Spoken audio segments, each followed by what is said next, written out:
We're running late after we started so well this morning, but we'll try and catch up. And this is a panel that we're all so excited about. Who really is excited about this panel? Your legs are up too. That's right. That's right. This is one for the women. And we love it because our men are here as well. Let's give them a round of applause. That's right. I have a feeling we're going to hear some home truths this afternoon, but it's also an opportunity for us to talk about leadership and, of course, women in leadership. So I'm going to invite our CNN Africa star. It's the first person. In the person of Arit Okpo.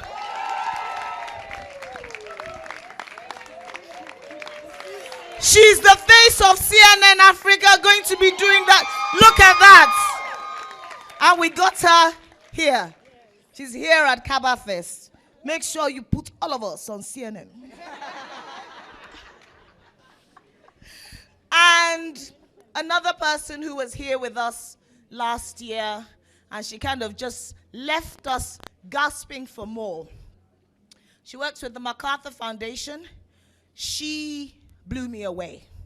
And we decided we had to bring her back because, you know, you have one festival, you say stuff, but we know as we're looking at you that you have more to say. So that's why we tend to bring them back. So when you are talking, if you are any of these people on the panel, you have to sit like there's more bubbling inside you so that you come the year after. Please join me in welcoming the fantastic Dr. Amina Saliu.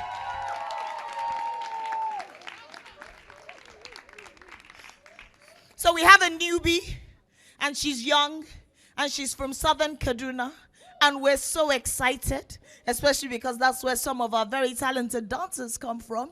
Join me, people. It's Mariam Laushi.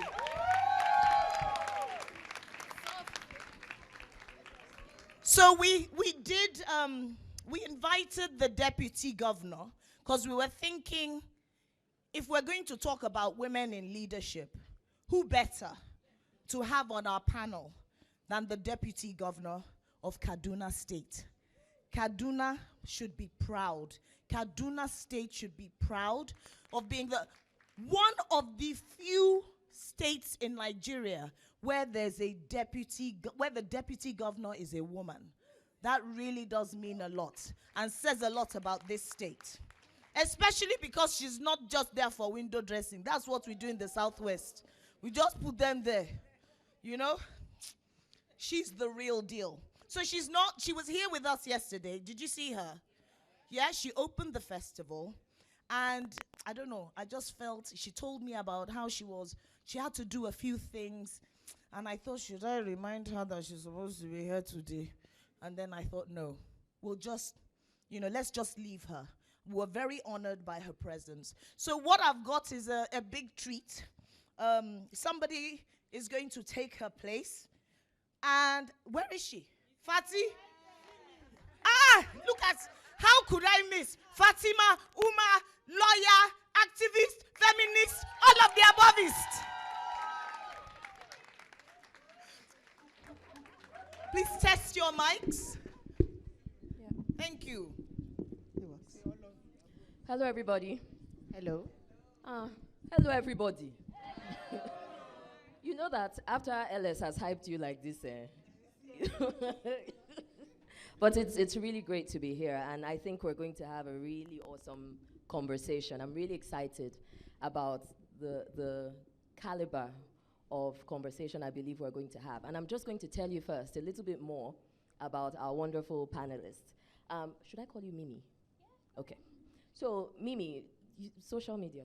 So Mimi is a communication specialist, and you work to bring more awareness to gender equality, social justice, youth inclusion in politics, and you're a pioneer member of the Not Too Young to Run movement.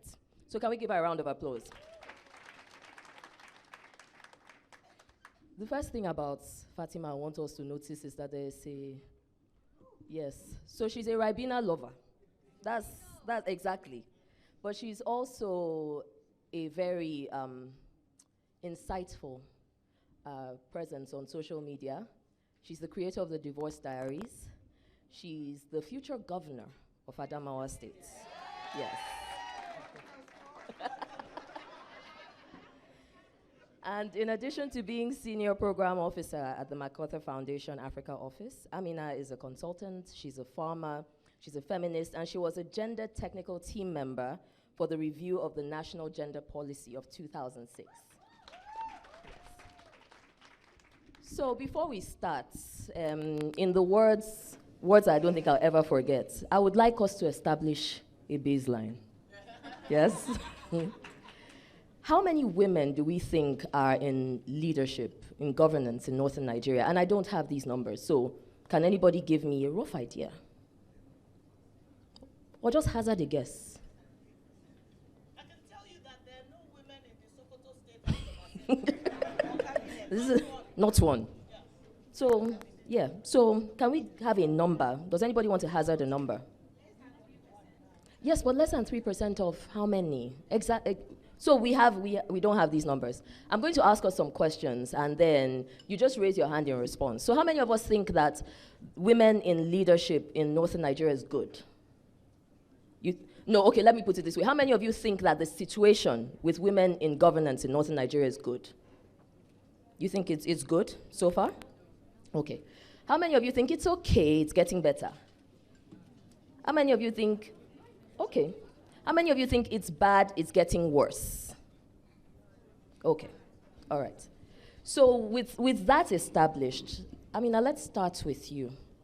Can you give us a context, an overview of the situation with Northern women in governance? Thank you, moderator, and good afternoon, dear colleagues, and thank you, Lola, for this opportunity. I am very glad you used the word governance, because initially when I heard leadership, I was interpreting the question a bit differently. Because if you ask me how many women are in leadership in Northern Nigeria, I would say all women. And I'll tell you why. Because it's important for us to begin to sometimes interrogate our standpoint on some of these concepts and these issues. There's always a perception that it's created that the North is one monolithic whole. It's the same in the middle, at the end, at the top, at the bottom. It is not. It is a very diverse, society. It is Christian, it is Muslim, it is many ethnic groups. It is a North defined by intermarriage. It is a North defined by wealth or lack of wealth. It is not homogeneous. But when you look at the context of women in Northern Nigeria, they've always been in leadership, they've always had to be in governance. What is missing is that you have fewer women in public life. Yes. Why is that so? Because there is a perception that there is a disconnect, or there should be a disconnect, between what goes on in the home and what goes on outside the home. So women's work should be in the home, and it is not rewarded financially, and it is not respected. The work of men happens outside the home. It is rewarded financially. It is also respected. Even the one they do in the house is respected, because you hear a man saying, but I'm the head of this family. I'm protecting you. And so he's not being paid to protect you, but he thinks it is valued. And as long as we do not begin to interrogate our understanding of what is going on in the North and begin to question the position of denial. Why is it denial? There's a lot of change happening around us, but because there's two types of North, we're not able to really understand the import of the change that is happening. Tell us a little bit about the two types of North. So the first kind of North that I see is the patriarchal North. And the second kind of North is the more progressive North. The patriarchal North would deny the fact that women are earning an income, that women are breadwinners in the home, that women are household heads. The patriarchal North does not want to address the issue of sexuality as a mental or a health issue for the family. The patriarchal North does not think that the girl needs to go to school, for example, or that a woman needs to have control of her means of livelihood. the progressive North is already amongst us. But because a lot of us define the North as that one single entity that we think of as a very one single fundamentalist kind of entity, we are not seeing the change that is happening. Young women are rising up and talking about things that are taboo, sexuality, for example. They are questioning the perception that the North is a holier than thou place. It's a place of sin like anywhere else. As far as we know, there's only been one Virgin Mary in history, which means that all of us know a whole lot more than we're willing to talk about. Who are we then fooling? And I think our conversation, in order to shift this narrative, would be best to focus on that progressive North. What is it looking like right now? No, but the truth is we can't focus on just that, because in their interaction, there's tension and there's juxtapositions. And so I want us then, Fatima, you work in politics. Tell me how you're seeing these Norths and how they are impacting on your work. Wow, that's a heavy question. If we're going to look at it I don't like to look at it as a patriarchal North versus a progressive North. The root cause of patriarchy in a lot of parts of the North that I've visited and campaigned in is poverty. People cannot see women as a way out of poverty. So people hold on to the only power they have, which is to hold it over women.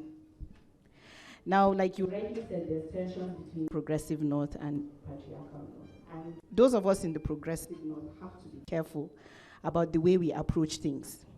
We are too elitist in the way that we approach things. And that's why we always say you should campaign to the people, you should go and meet the people you are trying to make their lives better. We swoop in with our degrees, with our fancy English, and we are coming to tell them that the way they live is terrible and it's bad, and all we are doing is condemning them. You can't expect him to take you seriously. But if you are going to come down to his level or her level, I'm just like you. The only difference is I went to school. You don't come in with this arrogant mindset. That's the cause of the tension. We go to schools abroad, we speak good English, and then we go to somewhere like, there's a village in Sokoto I went to, it's near the University of Sokoto, Dundaye. And then you go to Dundaye, for instance, and you start talking to them about gender equality, and you start telling them about contraceptives. There's a way you are supposed to package the message that it will resonate with them. Okay, you are there, you have 9 children, you're a megad. Don't you think, there's a certain approach. So me personally, I don't like to look at the North as a patriarchal versus a progressive North. If we want progress, then yes, it's fine, it's fantastic, let's attack the patriarchy. But also let's be sensible. If you want progress, you are going to have to be inclusive. Everybody is not going to.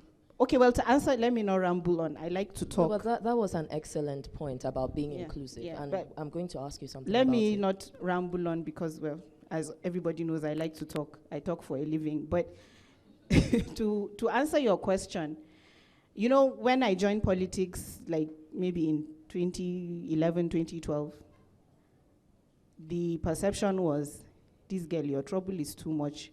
Have you not brought enough disgrace to your family, and now you want to be jumping cars with politicians? The image of a northern woman jumping inside campaign vehicle and going and standing on top of, what is it called in English? Tanka. You know what I'm talking about. Cylinder, and you are shouting, APC. It's like, we sent this girl to school. She's a lawyer, and she's here, she shouts, she's tying APC rapper. We need to move from there. I can come from a, quote unquote, a well-bred family, like I can come from a very respectable family, and I can also demand for good governance, and I can also participate to make sure that that good governance is there. So we need to, in my experience, it was like, but she's speaking in places where I had to speak full day. You speak full day to them, you sit down, you take fura, you discuss with them, they open up to you.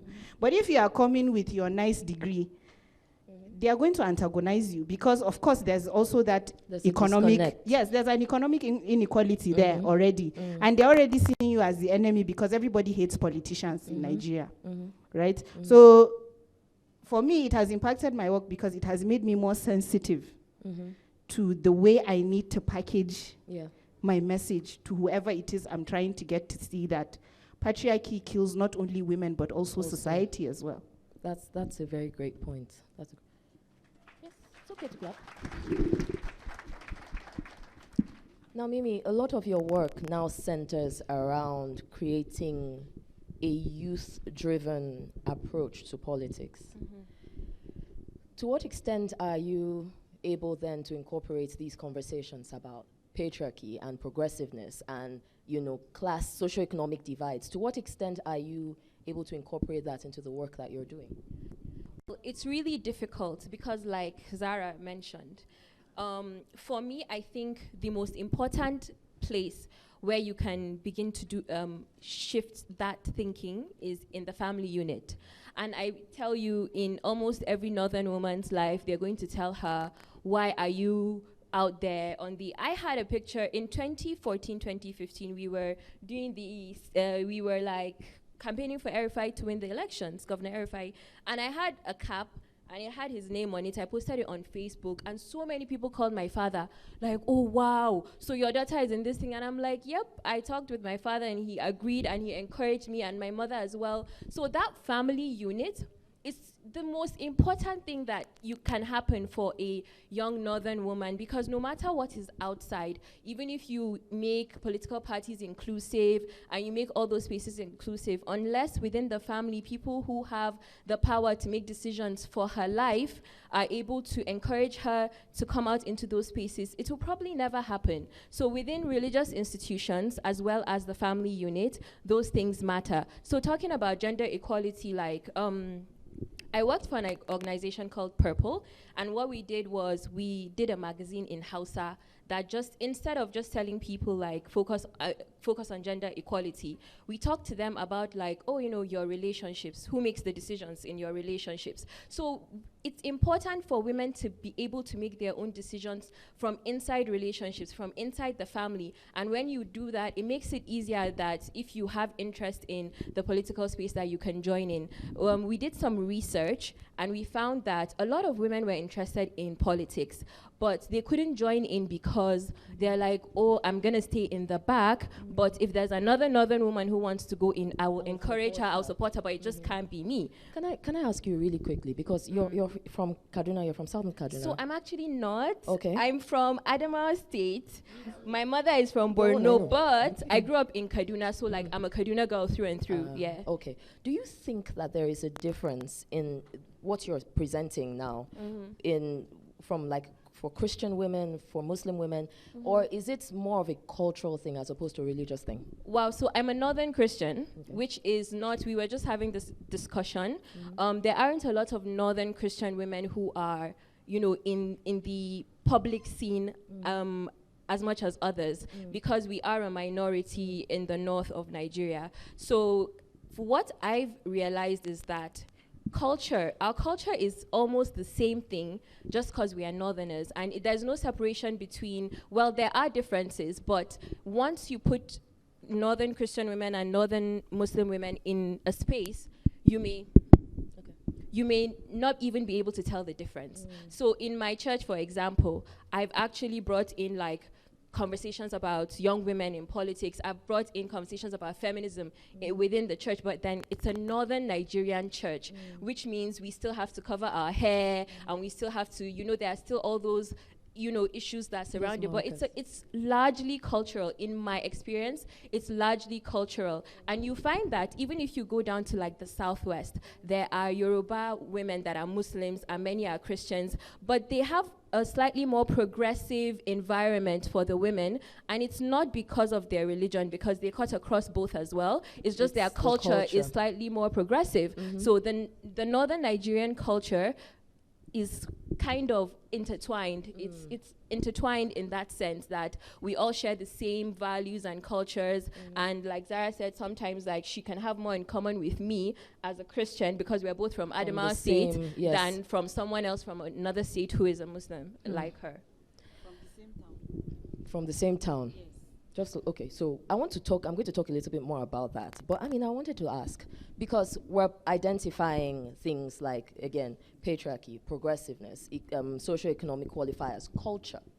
And it seems, even from both your experiences, when you see a Northern woman in politics, there's an automatic assumption that she's a rabble-rouser or that she's a troublemaker, and they'll call her father and be like, why is your daughter behaving like this?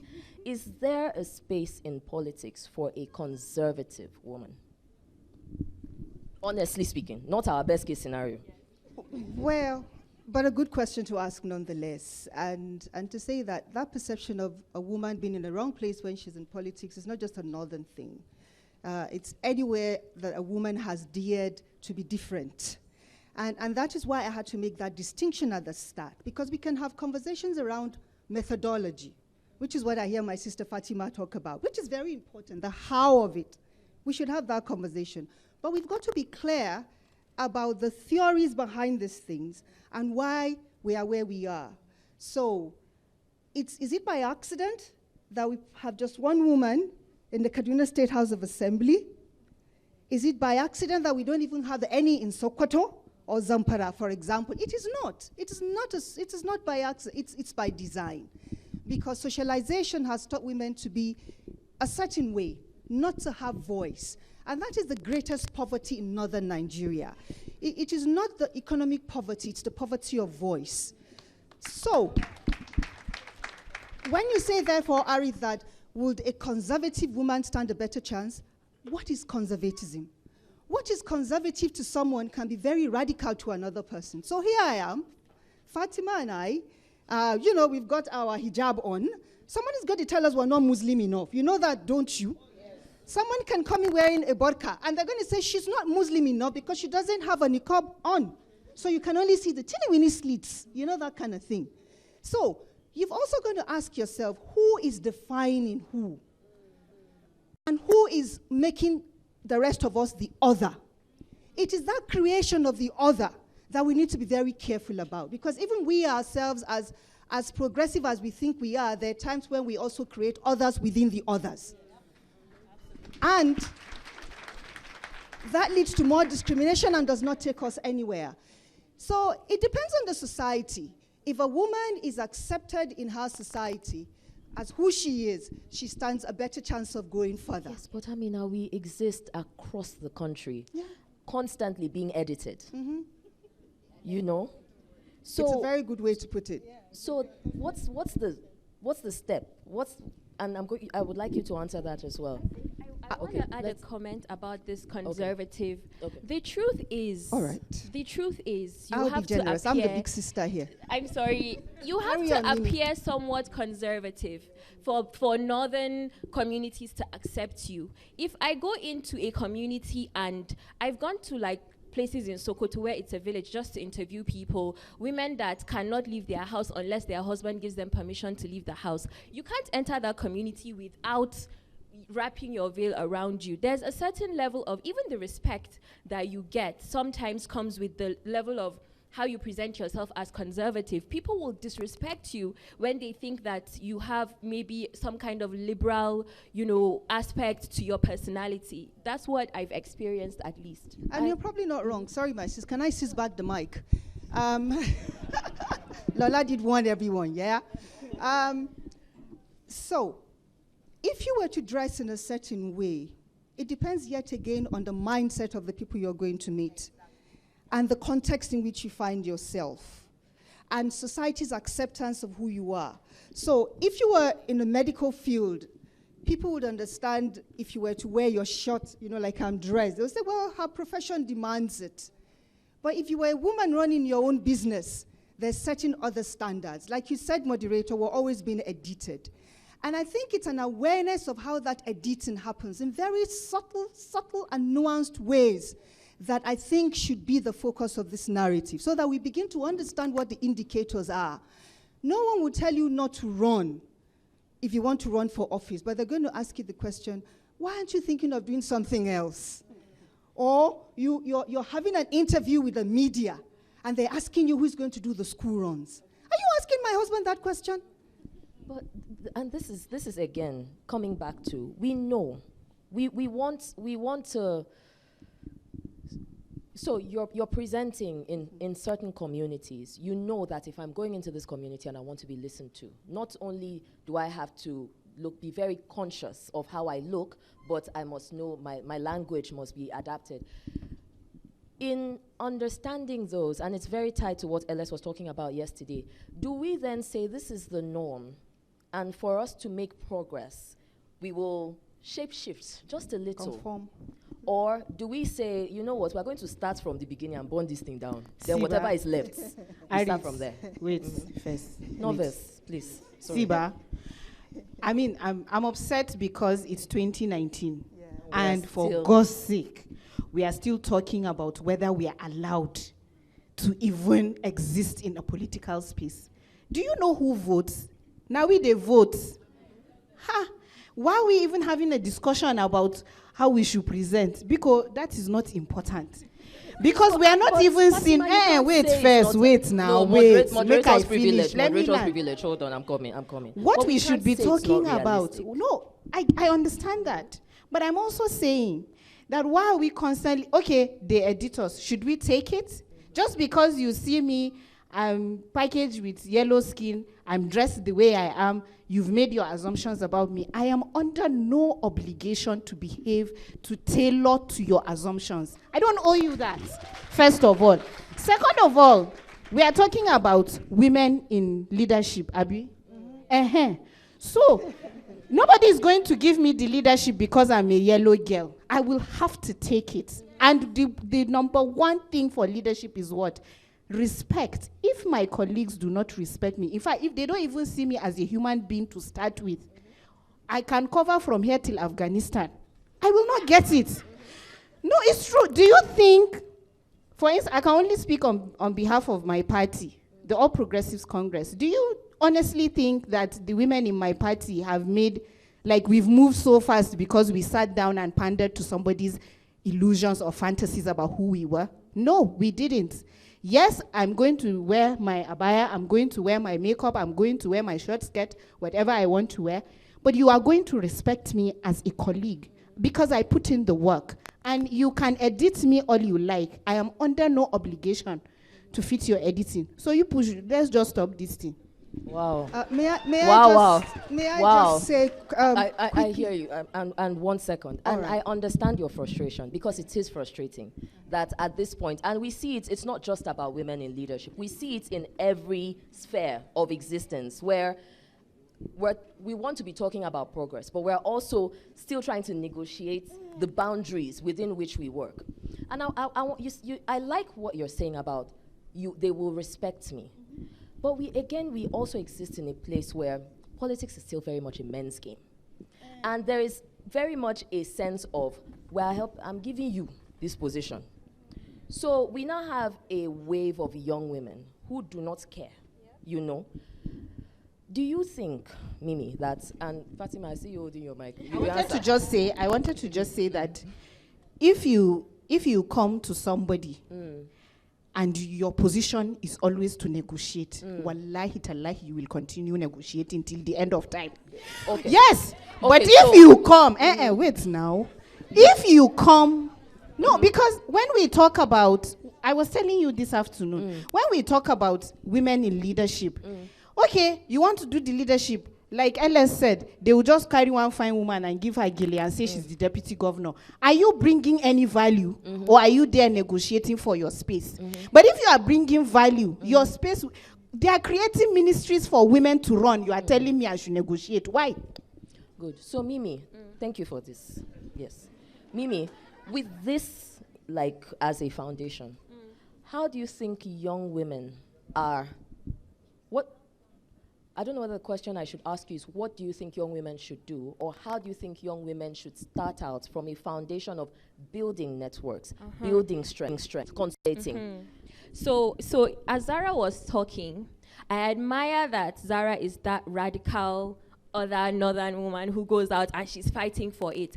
I fight for it, but in a different way. As you mentioned, I've been a part of Not Too Young to Run, which was a movement that was strategic over 2 years. Before we did it, people were doing it for 8 years, and it wasn't successful until this time around. Why? Strategy. Some women should be there shouting, while other women are there negotiating. It's a mix of everything. You have to be strategic. If you only go and you shout, like Gender Equal Opportunity Bill, part of the issue with that bill was when they brought it to the National Assembly, they said equal inheritance. And in Islamic culture, inheritance is not equal between men and the daughters and the sons in the family. And so you have to water that down to make sure that it accommodates Muslim women as well. And so that's why whenever you want to push, I mean, I've done behavioral change for gender equality. It's a program that requires that some people are on level 0. If you can push them to 1 or 2, that's good enough. Some people need to be at 10.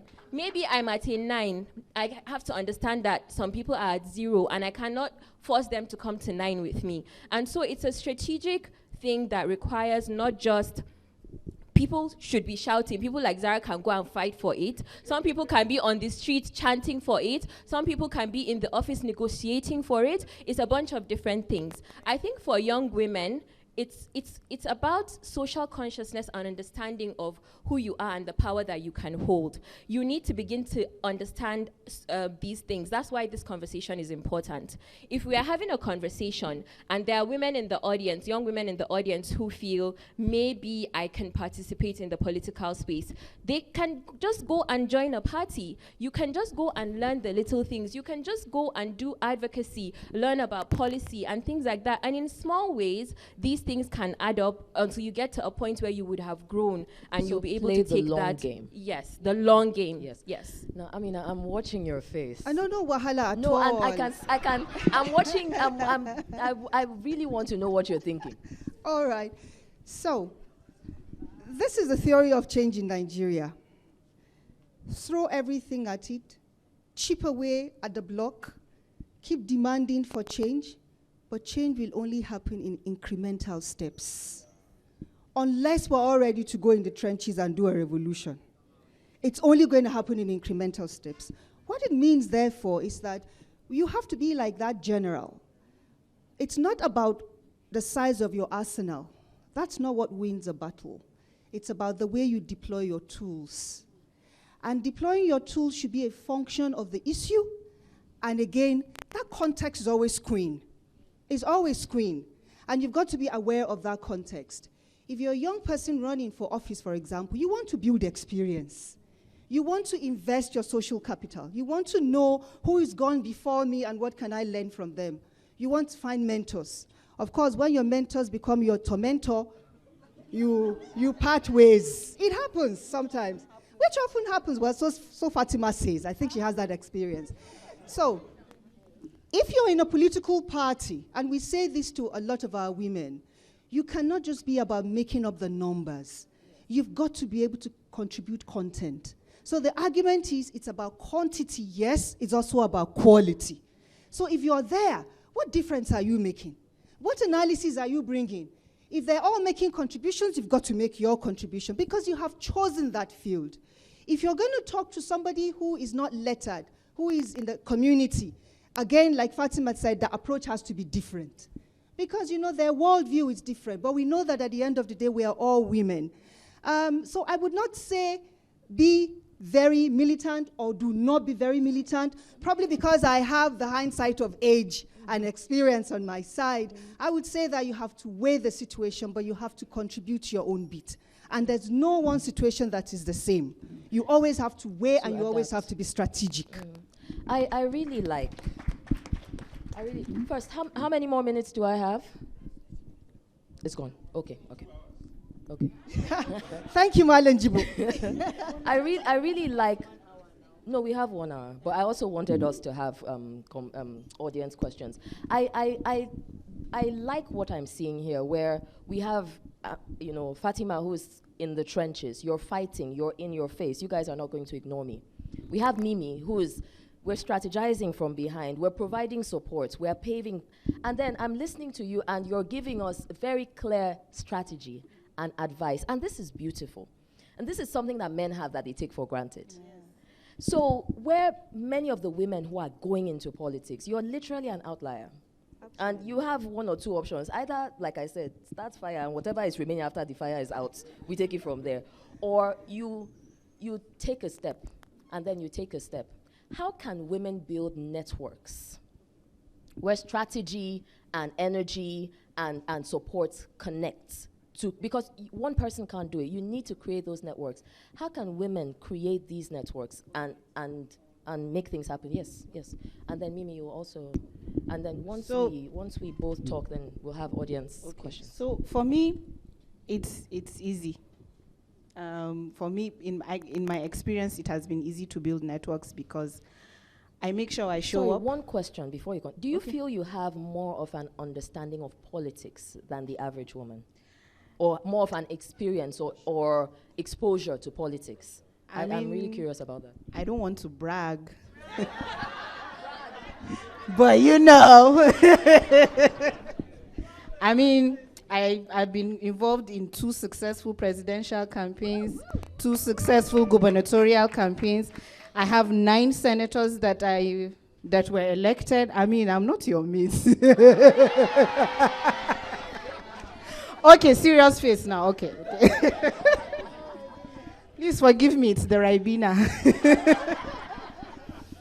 So, for me, it's been easy. Of course, because of the kind of personality I have, I like people. I'm a people person, and I show up for people. One of the biggest problems women have, even, you come and join the political party, they give you something to do. You feel like if you know one big man in the party, you just be collecting allowance, you won't go. But one of my strategies and I've been blessed, I have a mentor that believes in me, even though we fight a lot. I don't want to say anything, Mama is here, but, Ashu? Okay. Governor Erufai, and when he forced me to join the APC, he wasn't a governor, but we showed up. Now the problem we found out was because women were conditioned to see each other as competition. When you start, they give you, do this, join this committee, you go and write, well, they see you can do it, they send you into the field, you come back with results. It's the women in the party that start doing bad belly for you. It's the women in the party who start spreading rumors about you.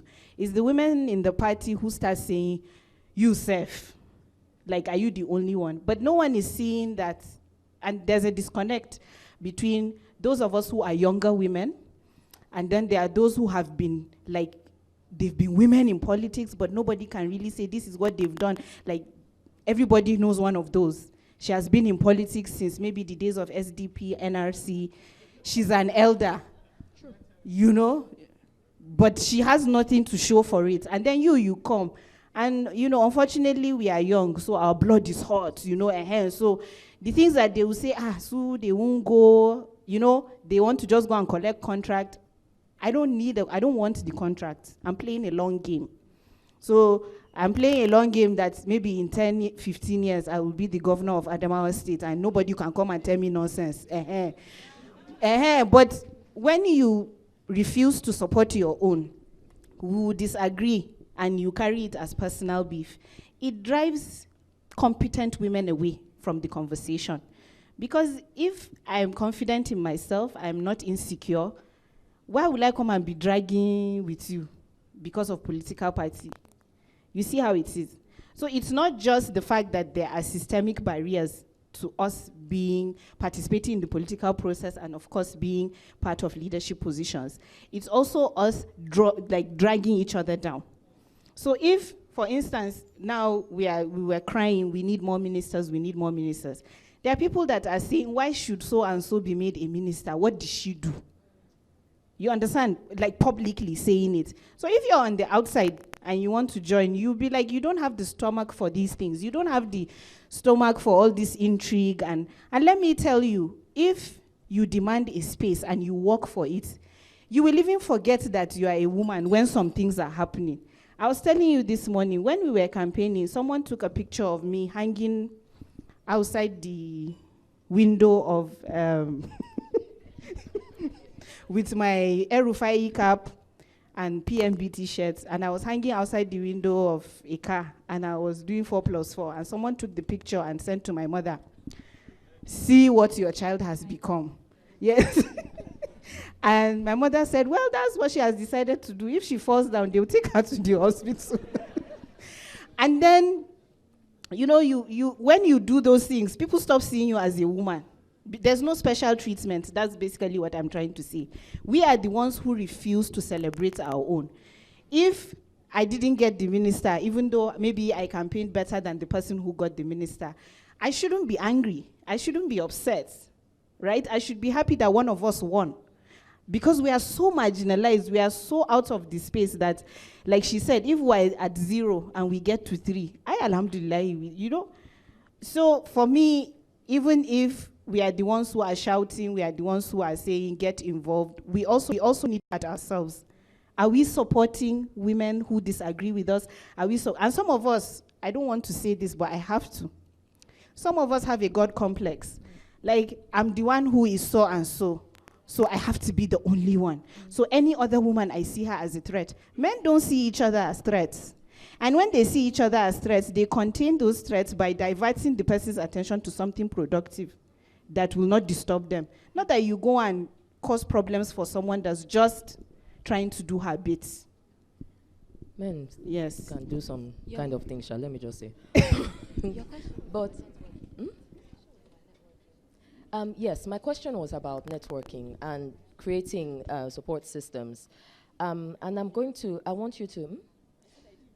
No, you actually did. Moderator, please, I'd really like to say something to follow on Can Mimi Fatima say something and then very quickly, because how many minutes do we have to round up? 15 minutes. We've been given 2 hours. We have 23 minutes to round up. Okay, so we have 3 minutes. Thank you, moderator. Left. So I just like Mimi, because let me just go with that like Mimi something, and then you can close this part of it. Sound good? No wahala. Go ahead.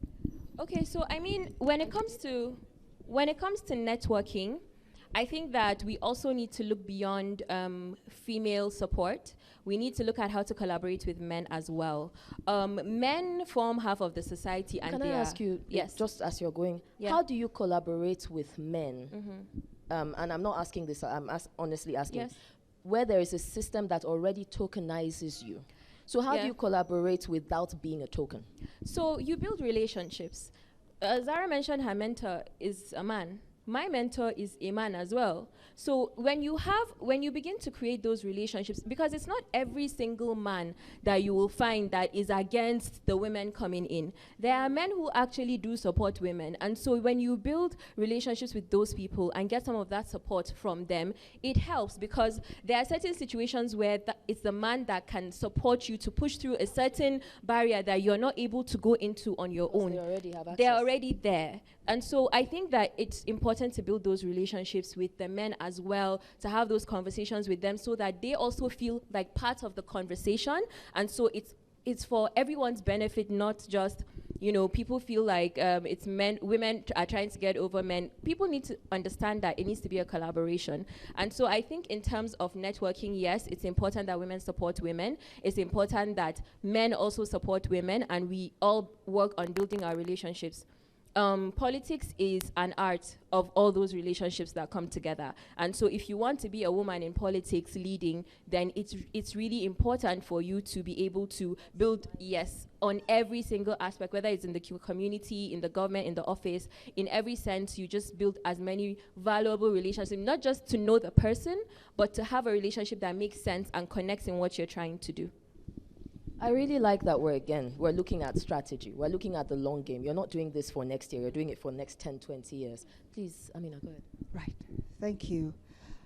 So the thing with networking is that you've got to make your friends before you ever need them. You don't go at the point where you're either sinking or swimming, and then you now begin to make fair weather friends. It's not going to serve you much. And with women, we're already losing an opportunity to sustain a network because of the way, again, society socializes us. The old boys network is very alive because old boys get to keep their names. So people that you went to school with, for example, many years ago, they've still got the same names and you can find them. If I were Amina Lukman, they'll be like, who is Amina Lukman? They wouldn't know it's the Amina Salu they went to school with, for example. And yeah, that's another story for another day. Anyways, but we've got to be able to ensure that our networking is intergenerational. It's very important. Otherwise, we're just going to be replicating the same problems that we're trying to address. And when it is intergenerational, it also has to be across the gender. So the way in which we raise our girls is as important as the way in which we raise our boys. To your question about, so how do you work with men? You don't wait until they are men and they are made and you can't mold them. Apologies to the good brothers in the audience. You know, you've got to think, you know, it's a long-term thing. This thing, like they say, is a marathon, not a sprint. If there's anything longer than a marathon, that is what it is. So we have to be very strategic in terms of the way we're organizing and to see ourselves as political agents.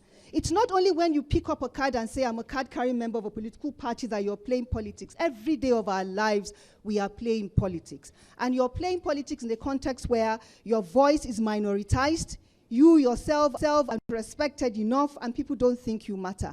So being aware of that helps you understand where you're working and what you can do. And to what I really wanted to speak to, therefore, moderator, thanks for your generosity. I think it's important that we're very, very careful about what socialization has done to women. Imagine 3 centuries when you are being told you're not good enough. When you're being told you should not be seen and you should not be heard unless you're invited. When you're not at the table because you are on the menu. And all of a sudden, but I didn't say that, Elizabeth, we're so that you don't accuse me of plagiarizing. But you get the message. All of a sudden, the spaces begin to open up because society is beginning to see that it's madness when you ignore 50% of your own population and you expect to get somewhere by 2020. You're never going to get anywhere by 21 million. You know, because you don't have a strategy that is realistic. You begin to handpick these sisters who you think by some measure, yet again, measure that is not being determined by the women's movement, because the women's movement is fragmented. So you find people who think they're doing you a favor, and they're putting tokenist women in place. And then the tokenist women themselves are having to rub off against each other because they are competing for the crumbs from the table. Whereas the big brothers who want to help you have the main pie. And then the sisters who are competing for the crumbs do not understand that they're being thrown the crumbs. And then they, A, begin to hate speech each other, or B, begin to say that, oh, I should get it, you should not get it. We're not going to get anywhere. But the strategy is for us to know where we wash our dirty linens and where we do not wash them. Because, Zara, I'm sorry, men also disagree with each other. In fact, when men disagree, they assassinate each other. And this narrative about women not working with women is a male-centered narrative we have to be very careful about. You must not begin to sound by reiterating the very system you're trying to break down. It's our reality. I'll be done in a sec, my sister. It's the reality. I'll be done in a sec. I'm sorry it sounds male-centered, reality, but it's our reality. It could be a reality, but the essence of this conversation, and that is why I started by progressive versus patriarchal. What is reality? Is reality what someone tells you every day is, or is reality something you can shape and form yourself? Especially when it is already been shaped and formed around you. All you have to do is open your eyes. If I were to be a friend of the APC, for example, I would come to you. Why would I come to Azara? Not because she's Northern. I'll come to her because she's a woman who has a very broad worldview of issues. But I will expect Azara to recognize that she's got an upper court, as it were, and she needs to reach out to the women who do not understand the issues. If I were a woman in politics, I would know that the kind of gender analysis I have is not known to them. They don't understand it.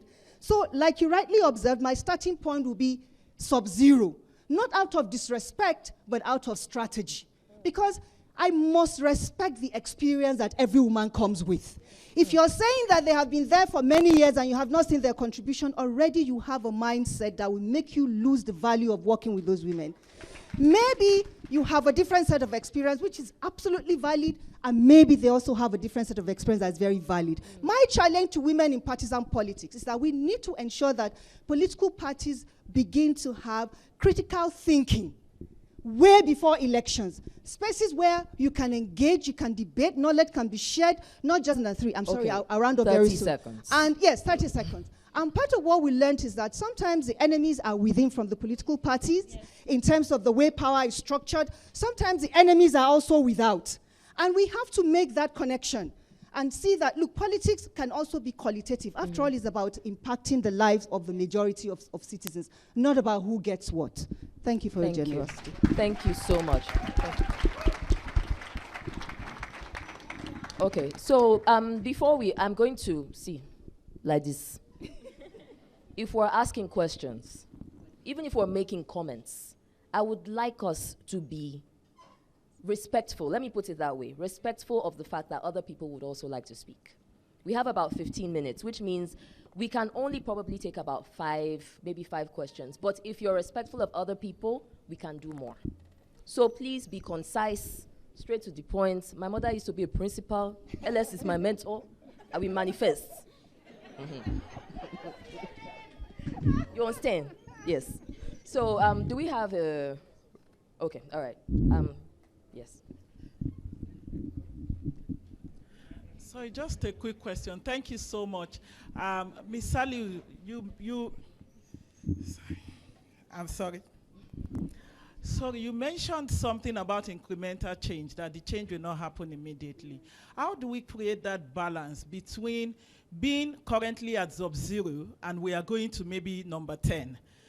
How do you measure that kind of incremental change such that does not leave those at sub-zero behind and does not make those at number 10 feel like they are coming down? That's such a great question. We're probably also going to have to be really brief with our answers as well, because there's so many people that want to talk, and I would like as many as possible. So, Amina, do you want to go ahead? Yes. Thank you, my sister Buki. I think when we're thinking about change, incremental change, we need to look at the various areas where we think it can happen. One is at the level of the institution, for example. We have to engage institutions. One is at the second is at the level of the community. Third, the women's movement itself. And fourth, in terms of the way that we work with men. I wouldn't have time to break all of these things down, but it cannot be either or.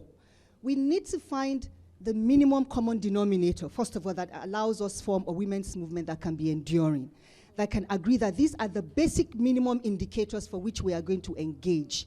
And then we must consistently engage. If we do this, development sector will take us very seriously. Even the communities will listen to us. We need to celebrate those amongst us who have made it and they're up there. And we don't turn our backs on them and assume that because they have made it to office, they suddenly can wave a magic wand and everything is going to change. You've got to consistently offer support. We need to audit our resources as well. And not always think about the things that do not work. You know, we should be mindful of the things that are not working, but we should then think about the things that have also worked so that we do not have that burnout. I've always said that women have to redefine what it means to win. What does winning mean to women? Winning to me will be that we have more women aspiring for office. It's a first win. Whether they become candidates or not is a second win. And when they get to the office is a third win. When they deliver for their communities, that is the most important win. I think I'll just leave it at that.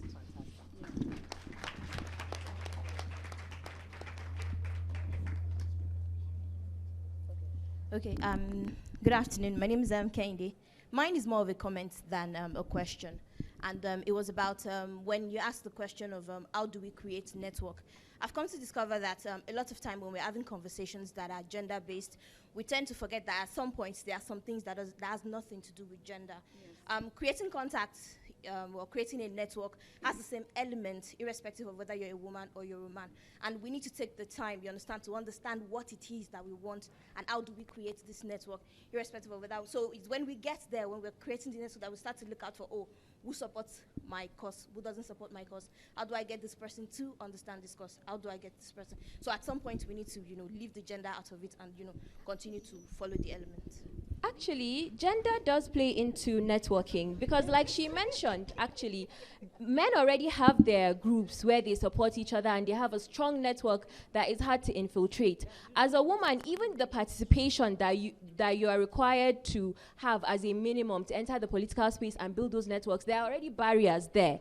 So as a woman, Zara was talking about this earlier, whenever we have platforms and I go and I'm talking about something, I'll be like, Fakria did this, I'll be like, Medina did this, and I'm bigging up women every opportunity that I have, so that next time, if somebody is able to, if I'm able to recommend them for something, that's what needs to happen. And I know that if I know a young woman who's able to do this, and there aren't enough young women in that space, we try our best to encourage people to take them in or to know them or stuff like that. In every space, especially the political one, trust me, is male dominated, and there has to be a conscious effort to network and to push women in. It's not as it's as gendered as we see it as. I think you're not seeing it correctly, with due respect. When it comes to politics, networking, gender has everything to do with it, because from the way it is structured, it's structured to exclude you from the get-go.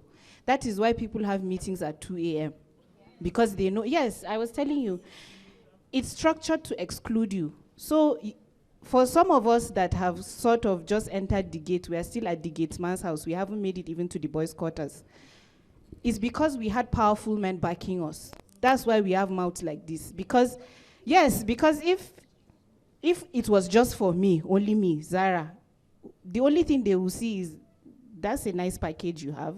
That's it. But gender has everything to do with it, because no matter whether we agree or not, as a woman, you're vulnerable in that political space. And the only protection you have is, like she said, mentoring. Is just mentoring. So you have to be conscious of your gender every time. Whether you're networking, whether you're running for office, whether you're gender plays an because that's what they see. That's what you are. And why should we deny who we are to fit into a boys' club? Then what's the point of the inclusion that we are seeking? There's something else Kainde said, though, that I wanted to speak to quickly and to thank her. It's that point about creating a database. It's very important that we know where our resources are. It is not at the point when the opportunity presents itself, you will now be scratching your hair and asking who is where. And that database should be about men as well as women. So thank you for that point. I actually felt Kende was saying, don't think about networking from the perspective. It sounded to me like you were saying find all your opportunities, touch every single base, which really echoed what you have both said, where you're saying, look, my mentor is a man. My mentor is a man. So I felt like you were saying the equal opportunity in the things you are accessing, in the ways you are. It is. I know it is. It's actually impossible to say that if you are going to be active in politics, then you are only going to associate with women. That doesn't make any sense. That's like saying you are going to fry plantain without peeling it. It doesn't make any sense. Okay. Okay, so it doesn't make any sense. Because really, men are the gatekeepers. Men are the gatekeepers. So we are, like I said, some people have gotten into the gates. We still haven't made it to the mansion at the other end of the lane. Some of us have made it to the boys' quarters. Some of us are still at the security gates. Fatima, the truth is that we could probably have this conversation for another hour. Yes. That's the truth. But we have, I'm seeing 4 people, and I'm going to point them out now. Hassana, the gentleman with the hat who has his hand up, Farida, and the lady at the back on the left. I see you. So we'll deal with those 4, and then you tell me how many minutes we have after that. 6 minutes. Everybody, 30 seconds. Okay, hello everyone. My name is Hassan Amaina. When I was in year 3, I ran for vice president of National Union of Borno State Student. Now, someone snapped my poster and sent the picture to my father. I don't know where they got my father's number from, because he has 3 numbers, but they got his specific WhatsApp number and they sent it to him.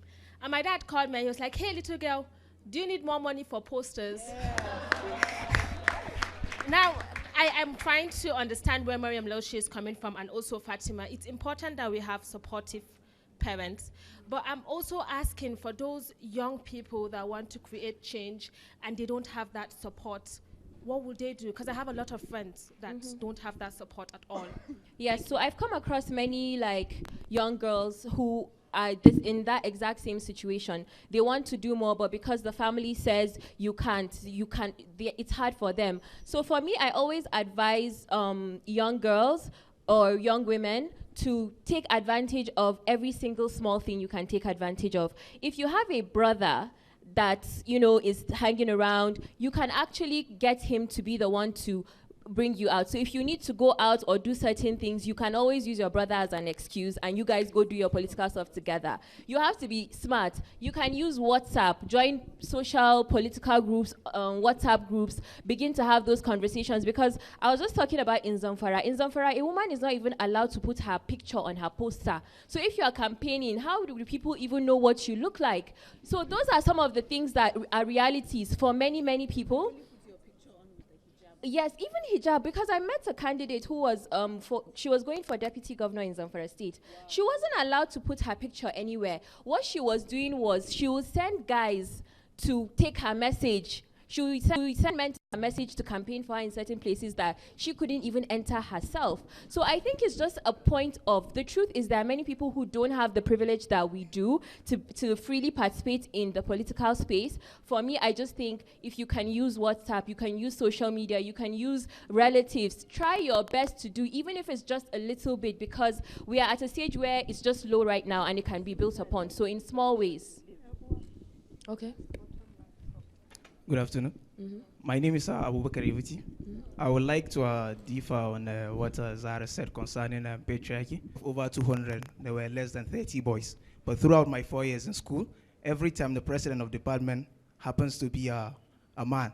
Now, if you look at this environment, it's an environment of a group of enlightened women who are, by and large, the larger population who vote. But somehow they kept voting a man to become the president of the department throughout my stay in school. Now, if you look at this environment now, these women are enlightened, and in Department of English especially, feminism is spoken about most of the times. But why do these women continuously keep, electing a man into office? It's called structures of power. Excuse me, no. Yes. Perhaps. Not perhaps, yes. No. The thing is that the data has not been established why this is so. Really? Maybe women don't want it as much as men want it. You see, if you listen to the... May I finish, please? Okay, but you actually have like 10 more seconds. May I Sit finish? down. Now, no, I won't. If you listen to the... You have okay, one house, please. First, you have 10 more seconds so that you can round up, because I did say everybody should be brief. All right, if you listen to the general tone of the conversation here, the women seem to suggest that they have been kept out of politics. If you listen to... Excuse me. If you listen at the last year, when Malam Erufai came to close this very festival, he said he couldn't attend most of the sessions because it is time for politics and everybody has their fangs out, so he has to bring his out. So that is the whole game of it. You don't expect people to roll over because you are a woman. Whatever it is, in the game of politics, whatever it is, 10 seconds. Time up, actually. Time up. And thank you. And I think, first of all, let me just say, you cannot, and I think it is very arrogant of you to assume that you can speak on the experience of your female classmates or classmates, as it were. You do not know. Nigga, you don't know. Secondly, I don't know if you've been involved in campus politics before. There's like an unwritten convention or an unwritten rule that the president is a man and the vice president is a woman. Yes. I don't know which part of our constitution, makes that provision, but that happens. And for you to stand up here with everything that we have said and say that we are suggesting, so you think all we are doing here is to act Nollywood drama. We are not here to suggest. We are here to bring the depth of our combined experiences with leadership, with gender issues, and we are here to talk about what affects us women. So it would be in your best interest to listen, not to suggest. Because the problem we've had in Northern Nigeria is that our men constantly give us unsolicited advice. Nobody asked for that advice. It's very, very arrogant to assume that you know the female experience in politics when you don't know. Nobody is saying we expect to be treated differently because we are women. That's not what we are saying. What we are saying is that we want the same level playing field. We don't want people to tell us, don't go there, don't do this, because you are a woman and you belong in a certain place. That's what we are saying. But in your arrogance, obviously, you miss that. So please, next time women are speaking on their experiences, do yourself a favor, sit down, be humble, listen. Moderator, I am sorry. Please, dear sisters and brothers, do not applaud. Do not applaud. And you know I'm a feminist, right? Do not applaud. Let me tell you why. Let me tell you why we cannot. I'm so glad. Abubakar, I'm glad you're in the room. Because what I thought we're going to do with an Abubakar was to get a sense of the kind of barriers we are up against in society. And to ask ourselves, how do we navigate the tension? Amina, how do we negotiate? I'm coming, moderator. Okay. I'll be done in a second. Amina. I am not saying Fatima is not right about what she has said, right? But you see, in this kind of space, we'll better serve our agenda by using the opportunity to enlighten the people who do not know. Amina. So that, I'm serious. Okay, one house. Amina, I'm sorry. I can be a minority. Amina, it is not a strange place for me to be. Oh, no, Amina. It does not mean... Can you let me? Sure. I hear you. But this is also the thing that the reason why I didn't the wonderful thing about privilege is that it makes barriers seem invisible. You know, and one house, everyone. And I hear you. But this is also the situation that we have a collection of women who are tired. Of explaining. And I know, but we have sat down here and had an hour plus of explaining practical barriers. And it would have been nice, nice. Nice is the word. Mm-hmm. Nice is not what you get all the time. And that was why I began by talking about the two knots, the patriarchal and the progressive. And I don't have to ask you where Abubakar falls. See? But that is not the point. The point that I'm trying to make here, is that we're not just going to get the change we want happening overnight. And Zara, it was you who started by talking about what I call the approach. The approach would matter. And if we're not able to have the right approach at the right moment, I know this person can be a difficult thing. And I know we are tired, moderator. I know we are tired. But you see, you're right, my sister. And it is annoying. It is hard and we are tired. But you know what? Even as we are tired, moderator, you said we are tired. We have the right of entry, right? Mm-hmm. We had the right of entry into the struggle. Moderator, we do not have the right of exit. We cannot. How long are we going to pander to people's explanations of our experiences? How long? And tell me now, how long? We sat here, we have been talking about our experiences, we have been talking about our barriers, and somebody decided to say all we are doing is suggestion.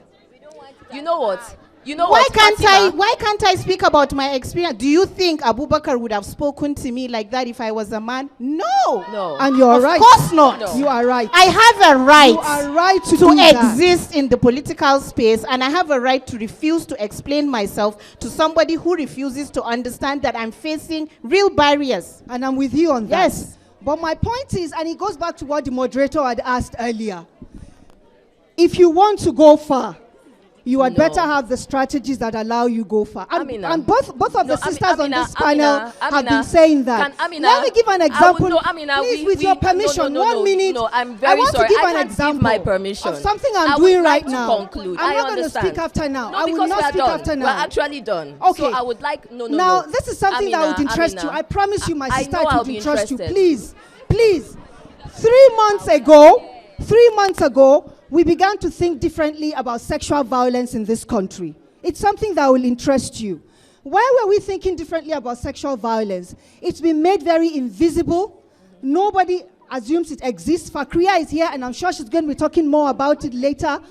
And we had to ask ourselves the question, if the law is a necessary but insufficient condition for change, what can we do? We took the same law and we decided to think about creating a sexual offender register for Nigeria.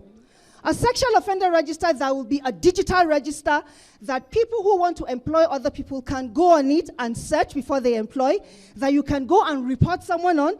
Any case that is in the media, so like the Fatou Imbo case is already case number 1 on that register. We're going to put it there. Because there are times when you have to think about creative ways to engage the monster that is patriarchy. And we always have to know that, look, the resources that we have are they're not infinite. They are very few. And so in the case of a context of not having enough resources, and in the case of the fact that we know that we need to work with men, we have to be able to choose our battles and choose our battles carefully. I'm not saying what she has said is wrong. It is right. I am just drawing a lesson from what has happened today. I rest my case. I rest my case. I'm going to make one sentence and then we can round this up. And I have loved this conversation. And this is what I'm going to say.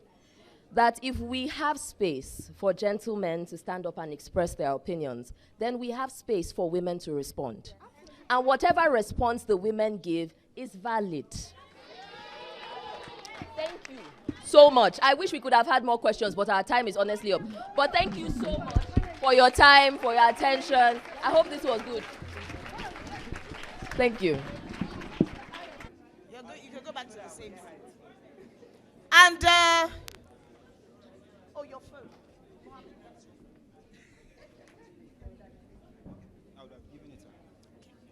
And we're hoping that she has calmed down a bit. We love her so much. Please join me in welcoming back Fatima Zara Umar.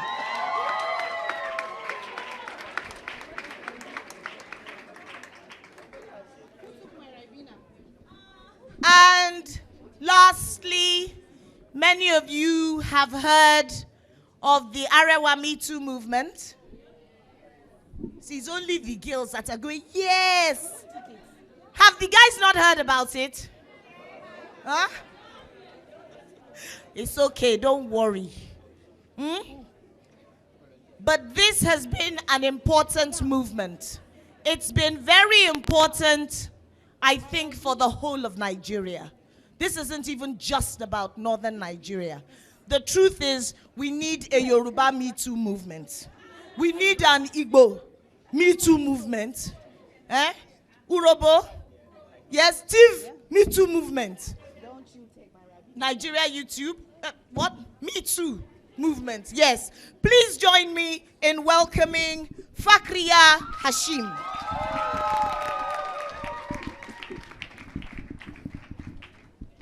Also join me in welcoming myself.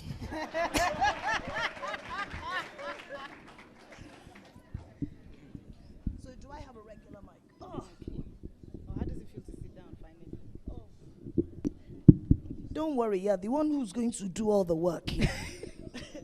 So a very good afternoon to you all. That was such an important panel. I really, really enjoyed it. It's so good to hear women's voices. And to be honest with you, I agree somewhat with Amina. Sometimes we need to understand how our men are thinking. That's the only way we can grow. So if after an hour of expressing yourself and saying how you feel, and a man still wants to suggest, does that mean that we failed? It means that he doesn't understand, or does it mean he doesn't want to understand? I think it's deliberate for that particular individual, and I'm happy you got what you wanted. Congratulations. For people who are sensible, men who sat here and listened to us, I'm sure they must have learned one or two things from, what we discussed. Of course, you can't always educate everybody. to see things from your own point of view. But the point of having conversations like this is so that at least people can meet each other halfway. So if after an hour or so of us lamenting and saying and sharing our experiences, you're still having difficulty understanding what we're saying, then it's not my responsibility anymore to educate you, to constantly explain my experience or my place, as it were. But I can meet you halfway. What's that halfway point? Listen to me. If you had listened to me, you would understand where I'm coming from, and then I would listen to you and understand where you're coming from. Then we can find a common ground. But if you are listening to me with the intention to dismiss my experience and to dismiss what I'm saying, then we can't meet each other halfway. Okay, fair enough. So what we're going to do, this is going to be a different sort of panel. It's actually not meant to be a panel. It's meant to be an interactive session, because I'm actually interested in hearing what the men here and the women here feel about this funny word called consent. So a little bit of background. This wonderful gentleman here, Mohammed Golani, organizes the ABU Lit Fest. Has anybody heard about that? Yeah? Isn't that amazing that he's doing that in his university? And they were meant to have a panel this year. What was the title of that panel? Right, on the issue of consent. And unfortunately, it didn't go down so well. So what I'm going to do is I'm going to ask him to tell us about his own experience. We'd like to know what really happened. People are saying, are you sure? Is it that you didn't just want to have that panel? What really happened? So tell us. Okay. Good afternoon. So Abu Fest, Ahmadu Bello University Arts Festival, is this year, 2019, is supposed to be its third year. And so, you know, as a normal art festival, we have book chats and panels and what you have almost here, just that this one is bigger, you know. So one of the panels we were supposed to have was titled On the Issue of Consent. And it would have, you know, Fakria on it. It would have Usman Shamaki on it. It would have Mariam Awesu on it. So, you know, the guest list was out, I think, in March. You know, way, you know, early. Our guest list was out. Everyone was ready. You know, we were ready for the festival. And then 2 weeks to the festival, I suddenly get a phone call on a Sunday to say, hey, Gulani, we heard you are having a festival and you are bringing some people. And I'm like, oh, yeah. And then he was like, okay, are you seeing what room? It's the WhatsApp group of anybody that is influential in the university. Now, that's where the Dean of Students is. That's where the Amir is. That's where the SRC president is. Anybody that is influential in the university is basically on that group. Is this just students? Students and management. Okay. With, you know, the security officer. Okay, you know, great. Yeah. So I started getting, around 7 a.m., I started getting screenshots of what the conversation on the group. And then the narrative was, Abu Fest is bringing pro-LGBTQ individuals to the university. And everybody was, oh, MSSN, what are you doing about it? MSSN means Muslim Student Society. So what are you guys doing about it? And then, of course, I called the secretary, SecGen. I meet him, you know, that early in the morning, and he's like, okay, this is what's happening, okay? Now, we have already seen it. Personally, I have a ticket already. I'm coming for the festival. But because it's an issue, we strongly advise you to drop these women. Drop Fakria Hashim. Drop Mariam Awesu. Sorry, so this was about individuals? Yes. Not about the topic? No, it was about the individual. Okay? So we started going back and forth, and then later on I got a call to say that the approval for the festival itself is missing from the office of the Dean of Students. And we're like, oh, okay, fine, no problem, it's missing. It's a simple letter. We'll write a new one.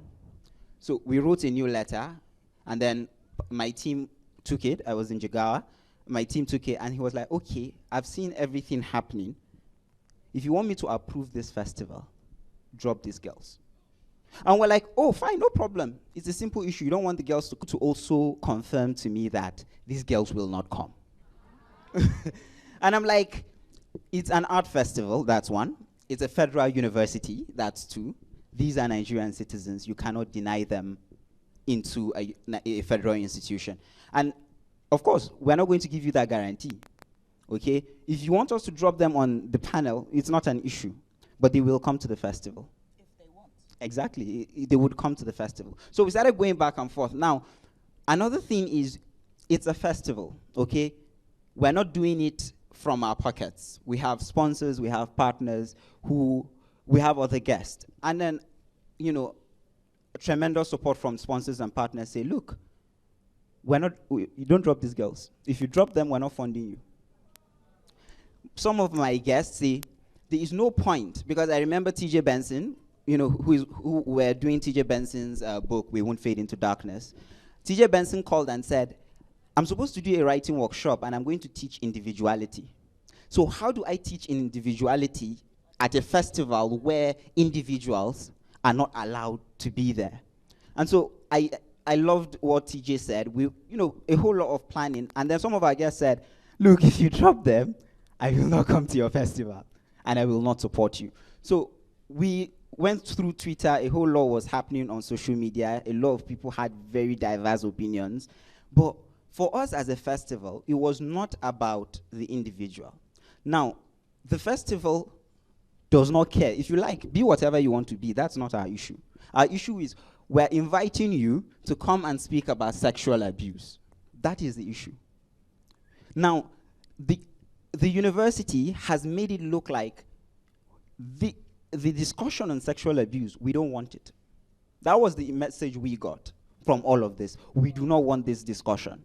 Okay, so, Was that a separate discussion, the one about sexual abuse, or is it around the issue of consent? Yeah, the panel on consent was supposed, that's the title, but it's going to be talking about sexual abuse. Gotcha. And now, Ahmadu Bello University over the year has seen a lot of reports on sexual abuse. Right. Just recently, Daily Trust published, an article about sexual abuse and a lecturer.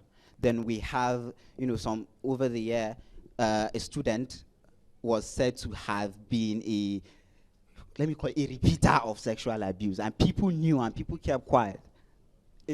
A repeat offender, exactly. So we wanted to have that discussion. And then people said, look, these women are Arewa Me Too. Okay, then the issue turned into Arewa Me Too. And then these women are Arewa Me Too. Why do you want to bring Arewa Me Too? I'm like, Arewa Me Too is a discussion that we need to have in Northern Nigeria, because it's true, it happens. It's not like it doesn't happen. It happens in Northern Nigeria. So let's have that discussion. Okay, so Twitter, back and forth on social media, and then we said, okay, 2 weeks to the festival, a week to the festival, we're like, okay, fine. We took out a statement, and then saying that, of course, now, when all this was, if you dare.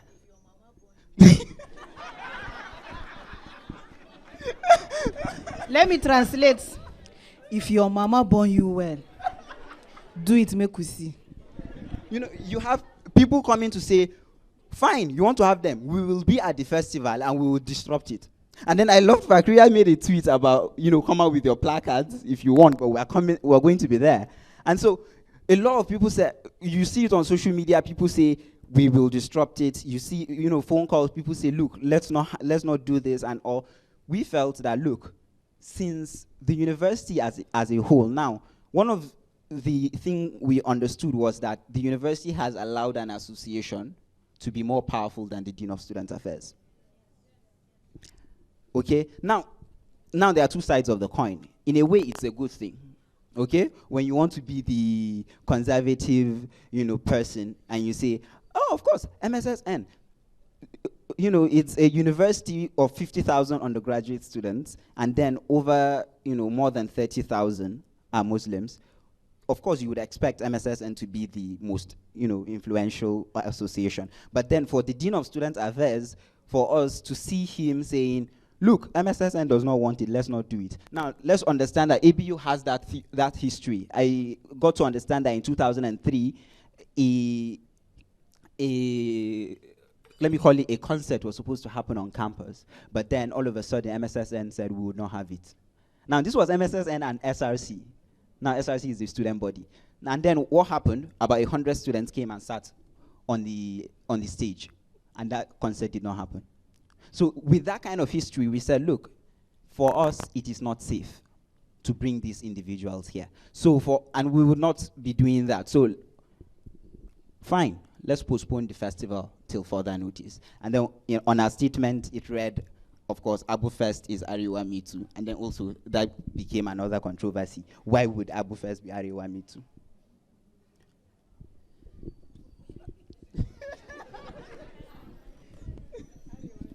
I'm struggling.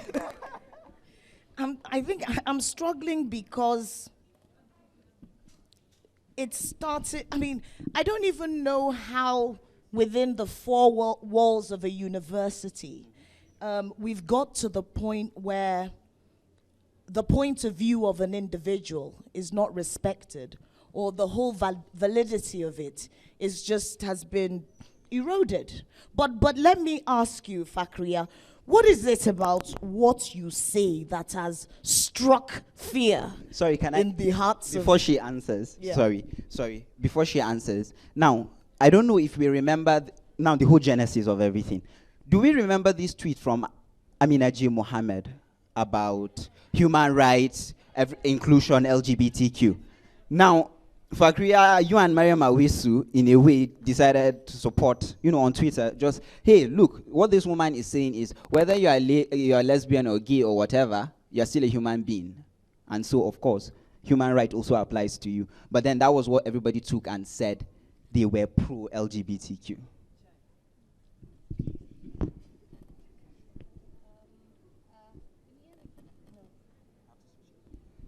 Hello.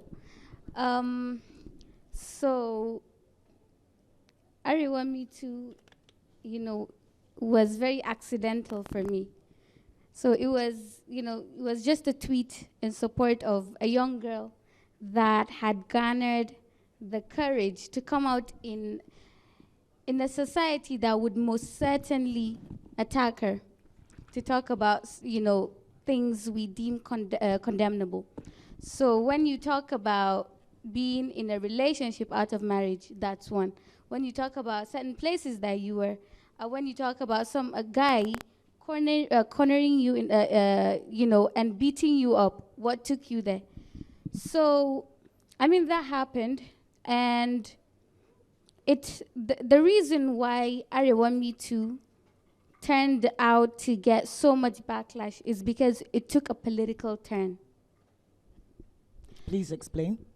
Okay, so, for about a week, the platform, the Arewa Me Too itself hashtag was being used by just random girls and even boys to sort of talk about the sexual abuses they've gone through, the violence when they were kids, as young girls, as young boys, grown women.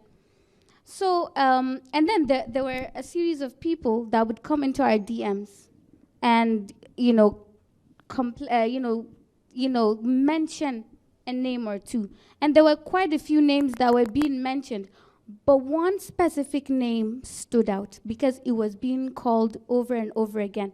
So we decided to get in touch with some of the victims. Victims that are still in secondary school, by the way, that started getting abused when they were in JS2. So, but you see, it happened around election time. So, and this was something that was targeted at an APC person. So the PDP people politicized it. The APC people took it as an attack on themselves. So in a way, from that point, it became, you could see how structured it was as an attack.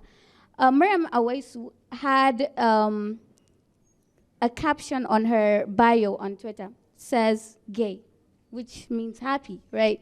So that was yeah, it really means happy. That gave them that gave them, a weapon to use, right, against us. So I remember one random guy coming into our mentions, always talking about LGBTQ, and I'm like, how do we connect these two? Sexual abuse is sexual abuse. LGBTQ is a whole different issue. So, but then another voice came in that gave that specific guy the legitimacy, and that was a person that sort of presents himself on social media as some sort of Islamic scholar, right? So whenever you add religion to anything, it gives it, that legitimacy, and he did that. And, and his statement was, okay, we get it, you guys are talking about sexual abuse and sexual violence. Understand that societal problem, but you also have to talk about the scourge that is lesbianism and homosexuality. And I'm like, okay, if that's the fight you want to take up, do it. Because I see nothing in common between these two. Sexual abuse is what we came out to address. If you want to address something else, please take, the stage is big enough to contain all of us fighting for feminism or against it, but don't come and tell me what I need to fight for. And I remember and the reason why I told you was really politicized. One of the first 5 people to tweet about Arewa Me Too beyond myself and 2 other people was a man that's in this audience currently that came out and said, and I quote, so many good men are going to be dragged down by this Arewa Me Too, and it was clearly in support. But the minute it turned out that, okay, the person for Arewa Me Too is that person, then all of a sudden we're LGBTQ. You're writing articles about what feminism is and how the devil wears a bear and all of that. There has never been a point where there was some sort of confusion. And when for me, my tweets have been social and political for the past 5 years. When you come out and you say that Mohammed should not have tweeted that, for me, I have to question your ignorance, right? What do you think she's doing at the UN? Who do you think she's leading? It's the whole entire world. And does it have those gay people in it? It does. So whether or not we like it, she becomes a voice for everyone. And that was my point that I was trying to make clear. You need to understand what comes with that position, right? So, and in so many of these spaces is us trying to ensure that we don't alienate the people that we're targeting, right? We know that Arewa Me Too is speaking to an ultra-conservative society. And if we want to sit down and have a conversation, which is what ABU Fest was supposed to be, because, okay, I was invited to the University of London African Forum this year. I went there, I talked about sexual violence in Northern Nigeria. I had people in my DMs, okay, you guys are always traveling out to go and talk about issues when you should be talking about it here. I go to Lagos, I talk about these things. I go in Abuja, but still, we're not really sitting down and having a conversation with the people that we're targeting. And that's very important when we're talking about sexual violence. I had a meeting in University of Abuja, Gwagwalada, 2 weeks ago, and we had a meeting with the Gamji Student Union, and they are an association of students from 19 northern states. So they try to promote the northern culture and all of that. So we sat down and we had a 2-hour conversation.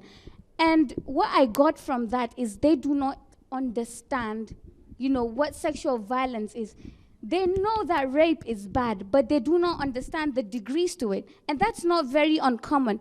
You go out of Abuja or Lagos, and you go into all these smaller circles, and it's not that people are being vile intentionally, attacking, harassing women, but sometimes they don't even know what it is. And the victim blaming too. That was one issue that kept coming up, even between lecturers and victims. Between the victim was, they were always blaming the victim. But when we sat down and we had that conversation about the power dynamics that sort of influences sexual violence, it was that they've never even heard of something like that. So that was why it was very important to have that platform to sit down and talk about what sexual violence is, what consent is. And we understand that when we say the word consent, it raises big questions, right? Especially in a society like ours, a conservative society, and in every religious circle.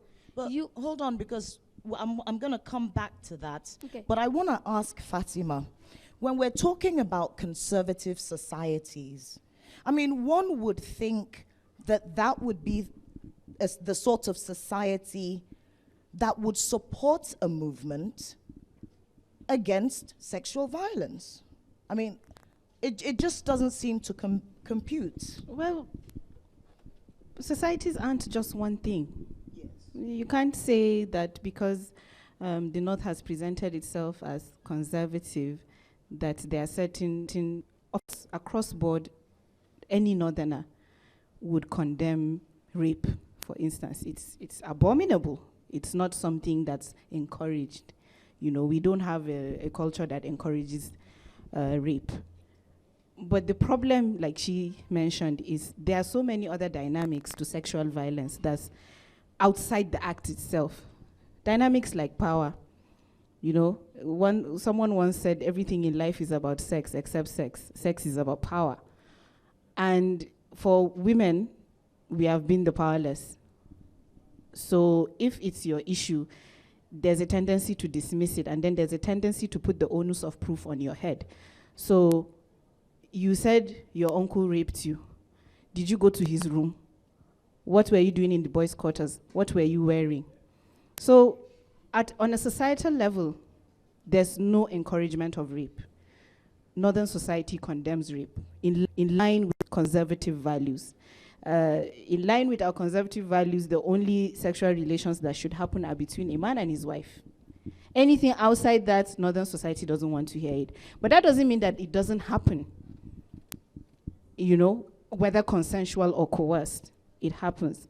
So a society isn't, to answer your question, yes, we're a conservative society, but also we're a society that places the burden on the powerless to prove that the power that I've been violated, look at me. There's a tendency to dismiss it. Like the case she made reference to, a young lady went to visit her boyfriend. It's unheard of for you to say that in public, that you visited your boyfriend's house, you spent the night here. But it doesn't mean that people don't do it. When I was in university, I knew people who were living with their boyfriends while they were in school, but they would go home. You know, like, it happens.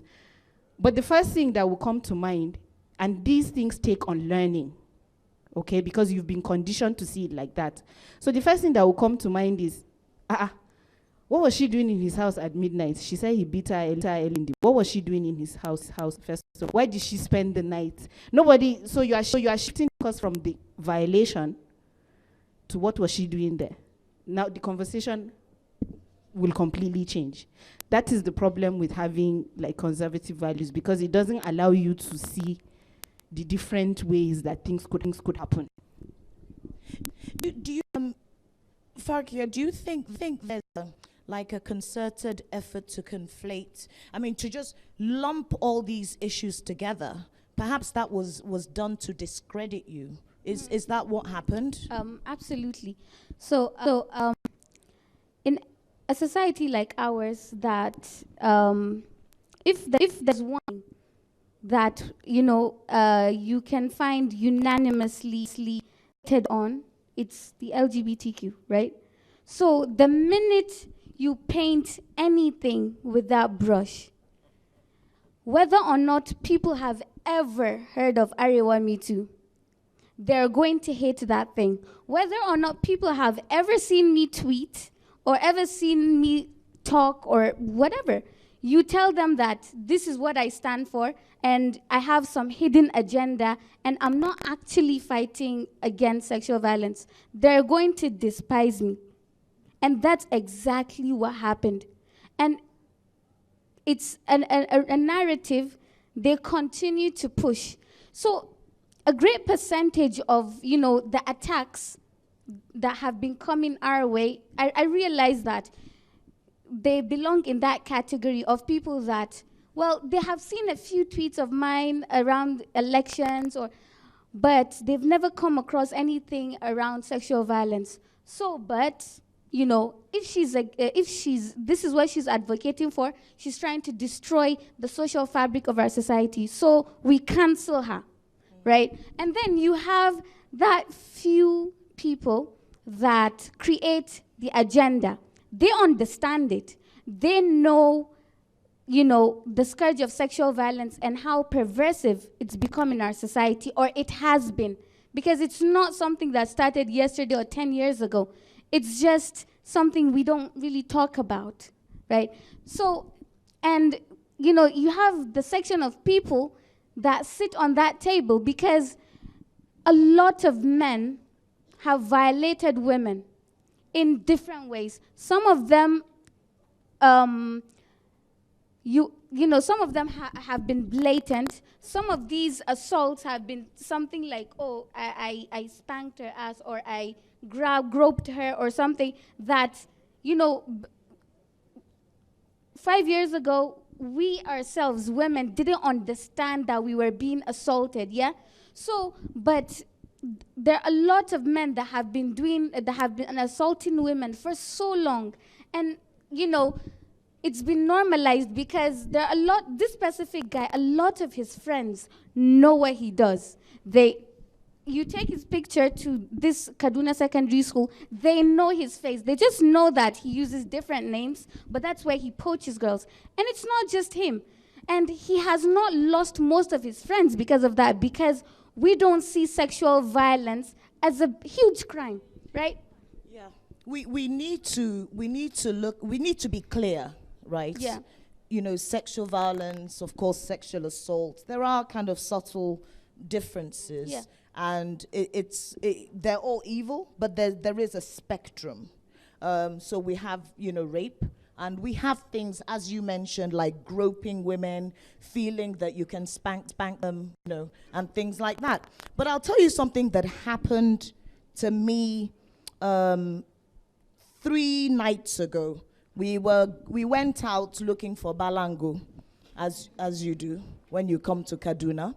And I went with 2 members of my team. So we got there, the guy cut it up for us. And sometimes they'll take one piece and dip it into the salt and the chili and give it to you to taste. So he gave it to me to taste, and I immediately told him he had to give some to the 2 young ladies who were with me. And one of them, it was pretty clear she really enjoyed it. She was making all sorts of interesting noises. But also, I think she dripped, there was a little drop of stock or juices on her chin. And a man said, look at the way you are eating, just everywhere. And he actually did that I had to go and look at her T-shirt to see if she had dripped, if anything had dripped onto her T-shirt. But there was just a tiny little drop on her chin, and I cleaned it for her. But later, I then said to myself, I was actually a little bit ashamed, because I felt then that I should have said, why? Why did you need to say that? Why did you feel a need to humiliate somebody? It's not your mouth she's using to eat the balangu. It is, if she's got it all over her T-shirt, she's not going to take it off and give it to you to wash. Why did he think that he had the right to say that? And it really got me thinking, let's be clear. The stuff you're talking about here, let's not pretend that it's just happening in Northern Nigeria. It's everywhere. It's everywhere, and I think, unfortunately, we're going to still have to deal with generations of women who have been wounded and scarred by experiences that they have had to endure at the hands of men, even at the hands of the men that they love, and the hands of the men that are supposed to care for them. And it's like somebody was saying earlier about the psychological effect of violence.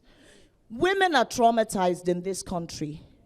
The more you become aware of just your rights as a human being, let's not even talk about the rights of a woman, the rights of your rights as a human being, the more disheartening it is. The more you realize that actually we spend a lot of our lives living in fear. Fear of humiliation, fear of being groped, fear of somebody telling us, I have your type at home. It's normal?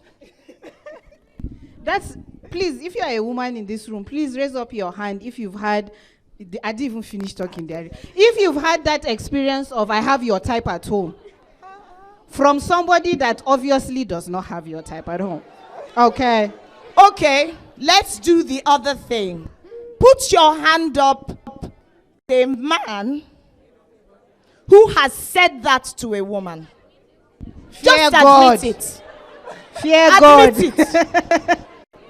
It's okay. This is a safe space. Come on now, let's talk so that we can have these conversations. Where are the men who are saying these things to us?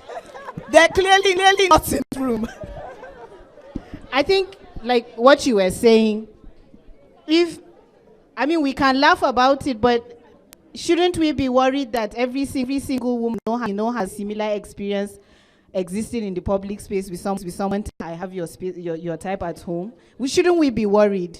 We should be. We should be worried that I have to negotiate my existence in a public space. I can't even balangu in peace. Shouldn't we be worried? And of these things get lost in translation because, of course, as women, we're angry. We're perpetually angry. And I can understand the anger. I'm angry, as you can tell, as you may have. But maybe these men don't even know that what they're doing is wrong. Because there's a lot of, this is how it's supposed to be. I'm supposed to correct you as a woman. You shouldn't talk to me anyhow. Right. I have another question for the men. Put your hand up if you are aware of the incredible, terrible fear that women live in. Do you have any idea? Yeah. Thank you for your honesty. Thank you for your honesty. This is a very small percentage of men. And what this means is that a lot of men don't even understand the basis of our fear. Some people are saying that. Somebody give her a microphone.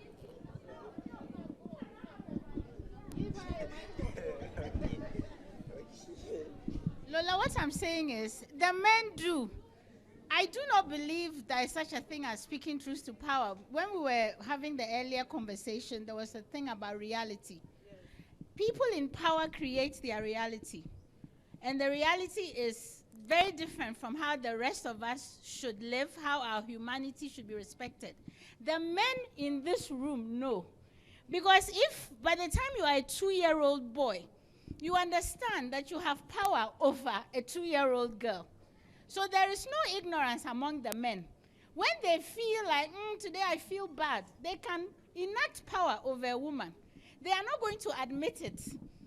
But it is this, just like our oppression is the subtext to our lives, their power is the subtext to their lives. So we are not going to buy that they don't understand.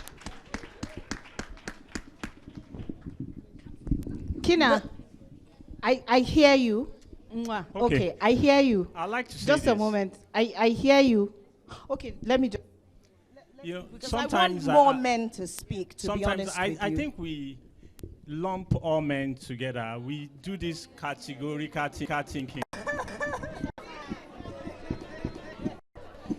I think we do this. Can we let him speak, please? See, thank you. I grew up around the women. I have sisters, and my mom basically raised me. I never knew a dad. I never knew what the role of the father would be in the house. So I grew up understanding my mom fought all through her life to get us through school, 8 kids, all by herself. So, you know, you don't lump the experiences of men just together into one box. And some of us have had to fight. I know, I had a sister that was raped at 6. You know, I've had family members. You know, just don't let us go through this. So I always like to stand out and support those causes because I know what it took her. I know what it took my sisters, and I know what they had today. I've seen strong women in my life. My sisters is built in that way. I can't dismantle it all by myself. You guys have to keep, you know, taking a knock. Just keep eating this rock. It's going to fall apart someday and someday very soon. But you need to get this right, that, see, this work is not just for us alone. It's not going to be for you alone. So when you talk about dismantling patriarchy, you need to have even the men who are perpetrating it in the room. Patriarchy has gotten to the point where it is now a disadvantage even to the men. We are victims of it. Men are committing suicide as well. So you need to understand that, yeah, see, advantages get to the point where it starts, you know, taking a downward slope, a deceleration. It just keeps coming down. And right now, you see, you hear about the future is women. Some men are getting nervous and uneasy. It's That's their personal problem. So you need to, if you want to bind a society together, everybody is going to have to bring their own effort to the table. And that's just all I appreciate you saying, you know, you were raised by women and you know strong women. And I'm not in any way invalidating your experience. But you see why we are angry. We just did a poll. Everybody said they felt like that there's a fear that comes with the package of being born a woman. But then you are saying we are lumping you people together. Oga, I don't know you. I can't talk about your experience. What we are saying is take a step, stop centering yourselves in our discussions. I'm really glad that you said you are aware, like you are aware of what it's like because you've seen the violence that your sister faced, and I'm happy you said she has succeeded against the odds. How many are like your sister, and how many of us have brothers like you who are aware of the subtleties and the nuances of how a woman should carry herself and also her pain? There's a tendency for you, no matter how well-intentioned, there's a tendency for you to dismiss our reality, our experience. Yeah, So even when you say things like, I mean, there's when you say things about things like needing male allies, you know, it's true, but when a man says it to me, it makes me feel slightly, I feel like you're patronizing me in a way. You're reminding me yet again that my independence, my humanity relies on my relationship with you. It's like I'm negotiating again. You know? Hi, everyone. Which is why I think that it's very important for these men to understand that our existence is not dependent on theirs. It's our truth, it's our pain, it's our mistake, it's our marginalization. It doesn't have anything to do with you. So I need you to, the men in the room now, don't even put yourself in our shoes. When we talk, let us talk. When we vent, let us vent. We don't lash out on you, you do on us. And then now that we know our truths and what about it, you don't even want us to talk about it because we are becoming aware of our power. And that means if we know our power, something of yours reduces. Something of yours is being taken away, and we are going to take it away. Because we had generations and generations of women on the side, women who don't have voices. You know, I've been in a room where a woman was asked to talk, don't even raise your voice above a certain pitch because you're a woman. Don't wear this. I want to wear a dress, I will wear a dress. I want to wear jeans, I will wear jeans. It's between me and my God if my religion allows it or not. Thank you. God bless you. Thank you very much. The gentleman at the end there could... Oh, all right then. We'll come back to you. Yeah, hello. This question on consent and rape. The burden of, what do you call it, blame. The burden of blame is what I really want to know, because most of the time when you hear it, it's always the man's fault. It's always the man's fault. for rape, like when. Now, it's always the man's. Please, I'm not aware. They say it's self-control. Like, why can't you control yourself? Why can't you control yourself? Yes. I agree. I totally agree to that. I'm sorry, you mentioned that the blame is always on the men? Yes, for raping. For raping. Yes. So why, if they don't rape, who is going to blame them? Wait. So now the question. Let's try and understand the question where he's coming from. The question I'm trying to ask is, so it's always on the men. So at what point, is there any point where we can blame females? Excuse me. Hello. Okay. Are you saying that victims should share Can blame? I say something? Is that what you are saying? Can I say something? No, wait. No, I want to be clear. Sorry, I just want to be clear what he said. Yeah, like you are saying we should blame the victim as much as we blame the rapist. No. Wow. Okay. No, let me help you understand. Can I speak to that? Let me help you understand. Let me help you understand what I think. Can I speak to that? Let me help you understand what I think he's trying to say. I want a man to respond to that, please. Okay. Okay, now, if we continue this conversation like this, we will end up doing a male versus female. When that's not the problem. The problem is society. That's how. Now, I agree. Individuals make up society. But then, if you're looking at this, let me use Zara's term. This is 2019, okay? We have, even though a few percentage of men who feel your pain, who want to listen to you and know, what's going on with you. But then, let's not also dismiss the fact that we are in a society whereby this is the norm. Okay? This is the norm. Now, if we are to talk about consent, it's not really a yes or no question. Now, there's a very thin line between yes or no. Let me give a story. Now, typical university, okay? A lot of us might relate to the typical university. Two people are making out, okay? We're kissing, we're hugging, we're doing whatever. And then the man wants to go further. And then the girl says no. And then, okay, fine. No. We continue to make out. After a while, the man tries again. Now, wait. Now, chill. Wait now. Okay, again. I agree. But now, we continue. Okay, most men continue. And then there is that thin line between very easily how a no turns to a yes. Wait. Excuse me, sir. Wait. Let me do one quick poll. Kina, calm down. Somebody should give her right. Calm down. Okay.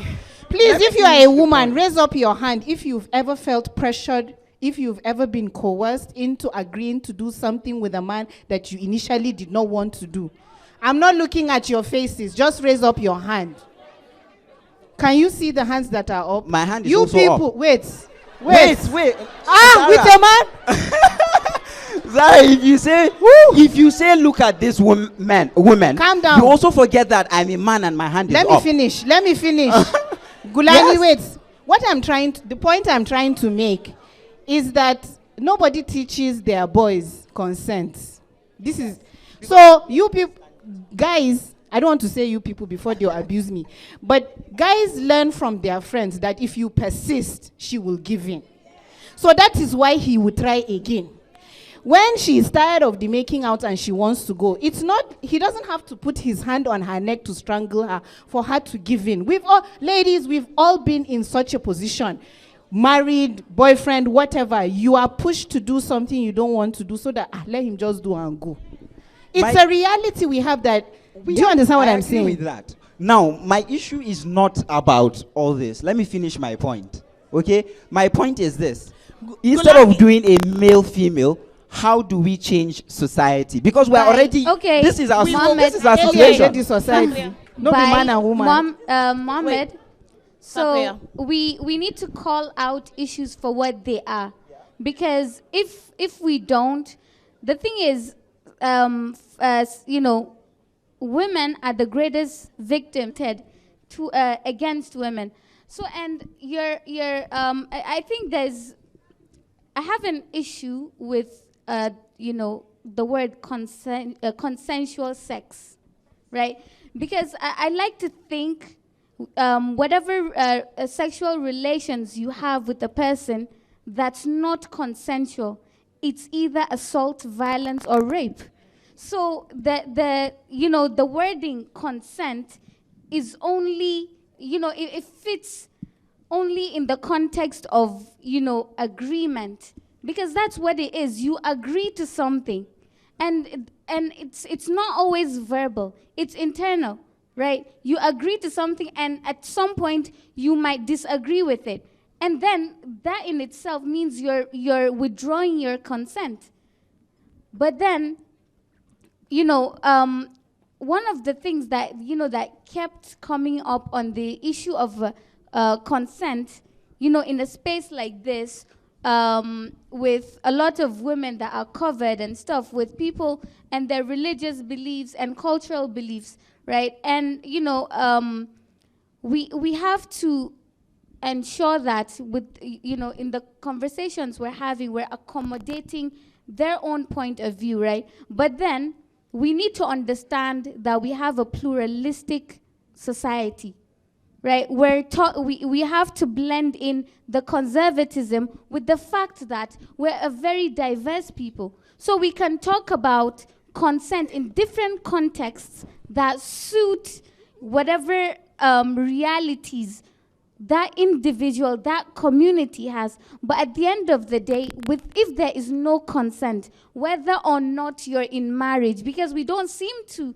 see marital rape as a thing, but the very biology of a woman or a man, right, shows you that when a person doesn't want to do it, it shows in their body. Their body disagrees with the fact that you're touching them, right? So if they're not consenting to it, then you're assaulting them. I mean, that's what consent, that's what it means. It's permission, it's agreement. Now, I have still not found the man that's going to respond to that, what that gentleman said. Who's that? Yeah, could you come? TJ, is that TJ? Yes, TJ. Okay, I've been standing up since. Okay, I'm sorry. No, it's fine. Yeah, trash. That's part of being socialized, right? And then there's the other end. I used to be a not all men person, like, oh, some of us are innocent. But I began to investigate those of us who were the not all men. What roles are we exactly playing in this whole? We mock them. You water down their experience. When you now come on your own and say, okay, guy, this thing happened to you. How is it? What are the real, what's happening with you and your relationship now? You're like, yeah, my nanny raped me. She didn't rape me. They'll even insult you for thinking that they were raped. So first of all, I think women need to, women need to stop doing the emotional labor for us. Oftentimes, it's the victim that has to start intellectualizing what was done to them. So guys, we need to start having conversations among ourselves. Like, okay, so can we be raped? Can a guy be raped? We only consider rape when another guy is doing it, right? Only when it's a male perpetrator. Also, we need to ask ourselves also, like, these women, why would you want to have sex with someone that doesn't want to? A lot of us here will bring the argument of, oh, she seduced me, and then she stopped halfway, or she's playing hard to get. Yes, are there women who do that? And then maybe if you go away, they'll say you're not man enough. Guys, you have no business being with such a woman. I don't believe, some people maybe in some cultures or some places, hard to get is still a thing. I don't believe in it, really. So if a woman is not screaming, I want you, right, and goes through with it, then you have no business being in her bed. It's that simple. Thank you very much, TJ. I want to say to this gentleman, look, I said earlier that sometimes there's a lot of ignorance around these topics. And we can say, Kina was saying, no, they're pretending that they don't know. They do know. It's the life that, that they've lived. But that's the absolute truth. We've been socialized. We've been brought up to believe different things. They are brought up to believe that they're entitled to women's bodies. And, women have been sort of raised to believe that they have to accept that. So to answer your question, and I want to be very, very clear, it's the weirdest question I've ever heard. I'll tell you why. All my life, we talk about rape, right? And I'm constantly saying, teach your sons self-control. You go to university, there are rules around how women, girls have to dress. Again, we're pandering. You, the lecturer, that you're looking at a young woman with the intention of sleeping with her and even going further to think you can touch her, you can blackmail her with grades.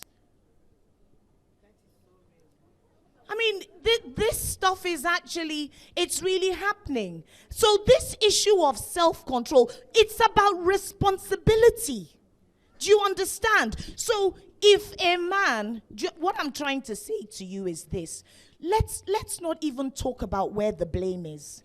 It is solely on the person who has harmed another person by forcing themselves on that individual. And unfortunately, that individual is often a woman. And that's terrible. And that's something that we should be questioning and interrogating and condemning in every single way. Yes, please. Mike, Terry? Thank you. What was she wearing? Why was she there? Are these questions that we are still addressing? Like, seriously. I mean, how can you ask at one point, do we blame the victim? You're not even talking about the problem. I don't even understand. And I think these are things that, our so-called religious conservatism should check. But like what Mr. T.J. Benson said, sex for men is like a conquest. You sleep with that girl, you sleep with that girl, it's something to celebrate. You go and share it with your friends. Sometimes you even lie about it, and you're so happy about it, and you're committing zina in Islam, you're fornicating, and you're still happy about it, but it's still a shame for a woman to now come and tell you that, okay, she's even been raped. That's even shameful to her. You understand? The society considers that even shameful, let alone for her to even come and talk about having consensual sex with, another person. I'm glad okay. And one thing that I want us to talk about before we close this panel is we're in Northern Nigeria, and we're mostly Muslims, and our religion permits early marriage, 13, 14, 15, 16. And from my understanding of consent is that... Is it your religion or your culture? Is it religion or culture? Religion. Religiously, Islam allows... So, I'm coming. Please, let me land, please. This is something... Sorry, I'm coming. Please, let me just make this point. Hello? Please, this is something that we should not shy away from. This is something that we should actually talk about. Our religion allows this. But at what time did it allow that? Under what circumstances? And what are the realities that we have today? These are the things that we need to re-educate ourselves. We've turned our lives into, we've turned religion into this manual that we just don't understand. And anytime that we have a problem, we just open the manual. Okay, this is what the manual says. Disregard the reality. Let's just do that. You understand? And I don't think as a Muslim that Islam is insensitive to, changes in reality. I don't think so. And these are the things that we are supposed to be addressing. I really think we should talk about this. Thank you very much. Terry, I'm glad you brought that up. I was going to share... Okay. I was going to share the experience I had. I used to produce a program for the BBC for Northern women called Adi Konzamani. And one of the topics that got me a lot of backlash was this issue of rape. And when I wanted to produce it, I didn't want to talk about grown women who had been raped because, of course, my audience found that taboo, that why would a woman that is unmarried to a man have sex with a man? So what my production team and I decided to focus on was on the young girls who are being raped. In my work as a lawyer, I've had cause to fight for girls as young as 6 years old who have been raped by 40-year-olds. And, you know, it's... How common is that? Very. If you read newspapers... Are there any men who think that's okay? Who would, maybe when you're 25, 30, think it's okay to marry or to rape? No, to have sex with a 6-year-old. Let's put it that way. It is. Yeah, but rape. I just... Not in this crowd. No? Hopefully. Okay. So what about having sex with a 12-year-old? Is that okay? Rape. Okay, what about marrying a 12-year-old? Rape. Does anybody think that's okay? No? Okay, continue. So what we found out was the girl that is 6 years old, the one that I later interviewed for my show. It's on the BBC website in case anyone wants to listen. One was 9, the other one was 12. So this is in Kano. So, you know, the lawyer in me jumped up. I'm like, we need to file charges, we need to. And then I realized that her reality was the parents didn't want anyone to know that she had been violated in such a manner because, and like, this is in a community where everyone knew who the rapist was because apparently he has had a history of violating girls between 9 and 12 years. But he walks freely there. So the mother said, oh, Zara, please, we don't want people to know. In fact, we're moving from this area. We are relocating to Jigawa because it's such a shameful thing and nobody will marry her. And I went, after the show, you know, we recorded, I went back, I was listening to it, I was editing, and I kept thinking, wow, it really is a crime to be born a girl here. Because here I am, minding my business, playing my tinko, and somebody rapes me. And that trauma is going to be with me for the rest of my life. It's going to impact all my relationships with my children, with my family, with everything. And I'm the one who should be ashamed. I'm the one who's being pointed out on the streets and saying, "Gawad da akai wa fiadi." Like this is the girl that was raped by so and so.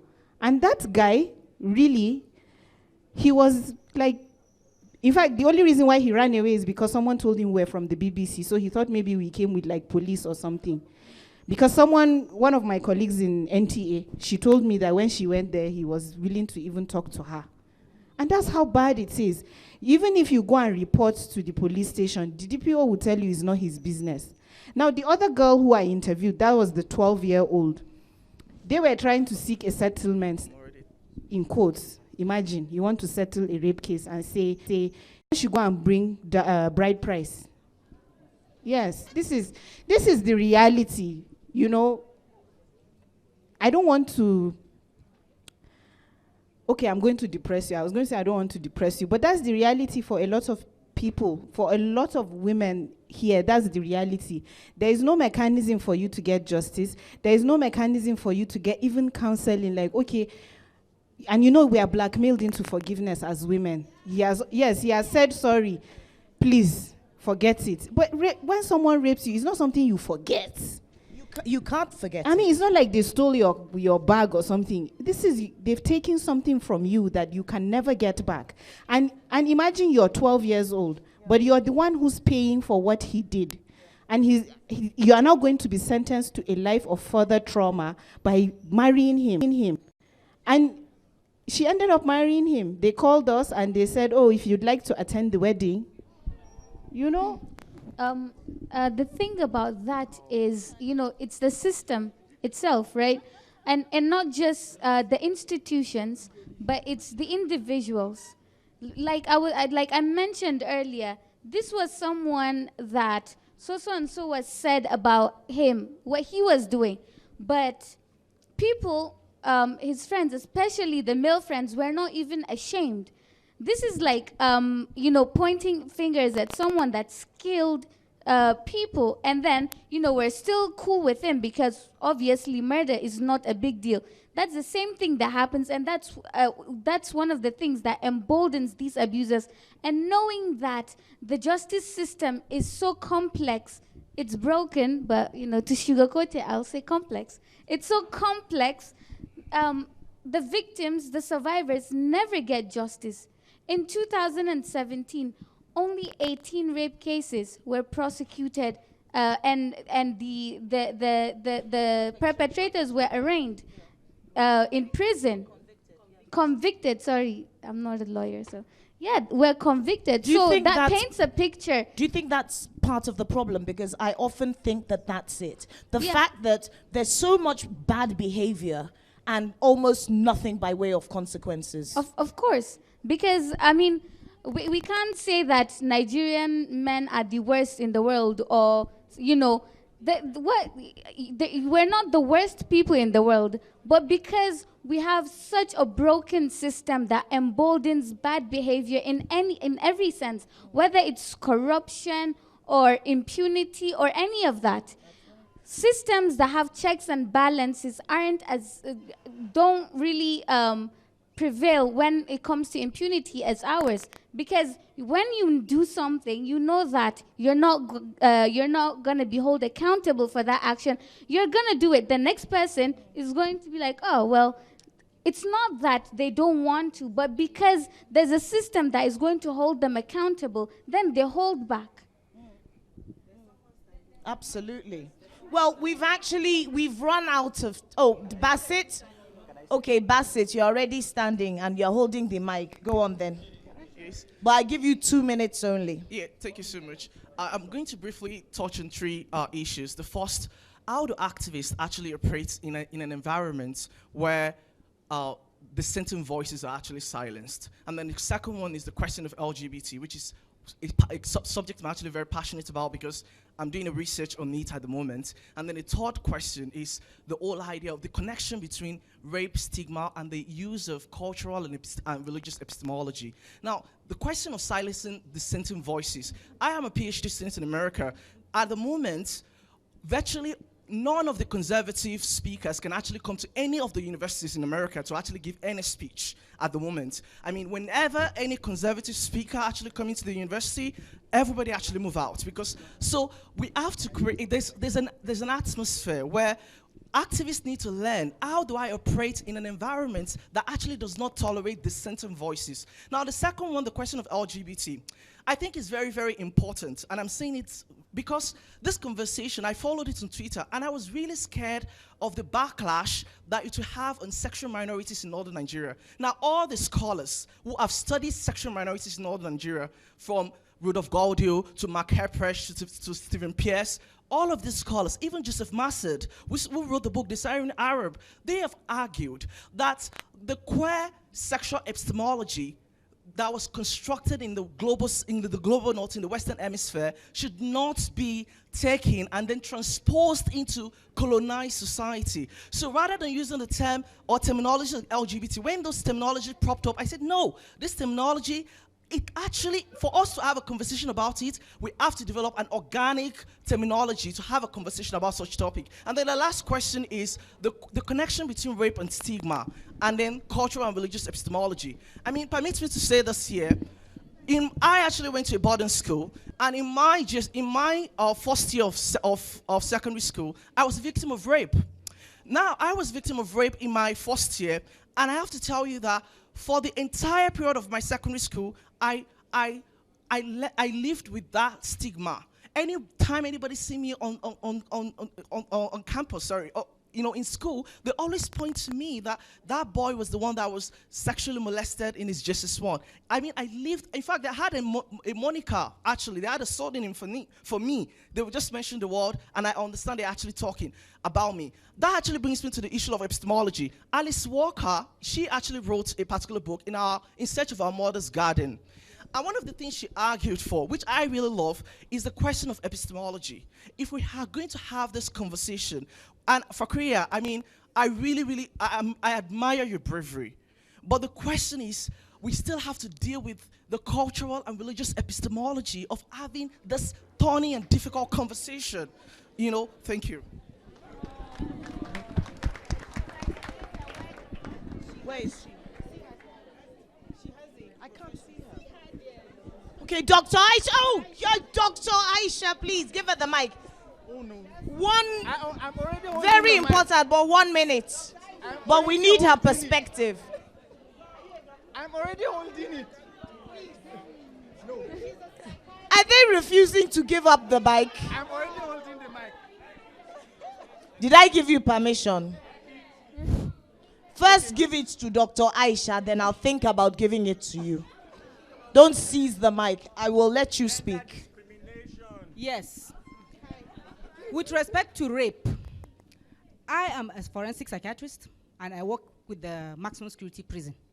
Yes, we have rape offenders, sexual offenders. And at 3 occasions, they met me that they think these people are mentally unstable. So I should go and assess them. I asked them 2 questions. If I find them to be mentally stable, they must face the law. I'm not a lawyer, but I work with the lawyer. I work with lawyers. I assessed them. 1 of them molested his daughter. 2, the second one molested his mother. The third one molested his house help. So they automatically thought these people were ill. They were mentally stable. All right? I ensured on a personal account, these men are in just maximum security prison now, locked up. I slept in one of the judge's house on the plateau. I went to her house and said, Ma, they must be arrested. Doctor, you know how the situation is. I said, Ma, I will take it anywhere. I will take it anywhere. Because they are stigmatizing my patients. And that was why I took it personal. Today they're in the prison. And I see them every day I go. So sexual offenders, yes, they'll come to the prison as awaiting trial. Before you know it, they are gone. If they come across me, I ensure they are arrested. And when they are arrested, they are convicted. That is the only step we need to take to get these people booked and kept where they belong. Thank you.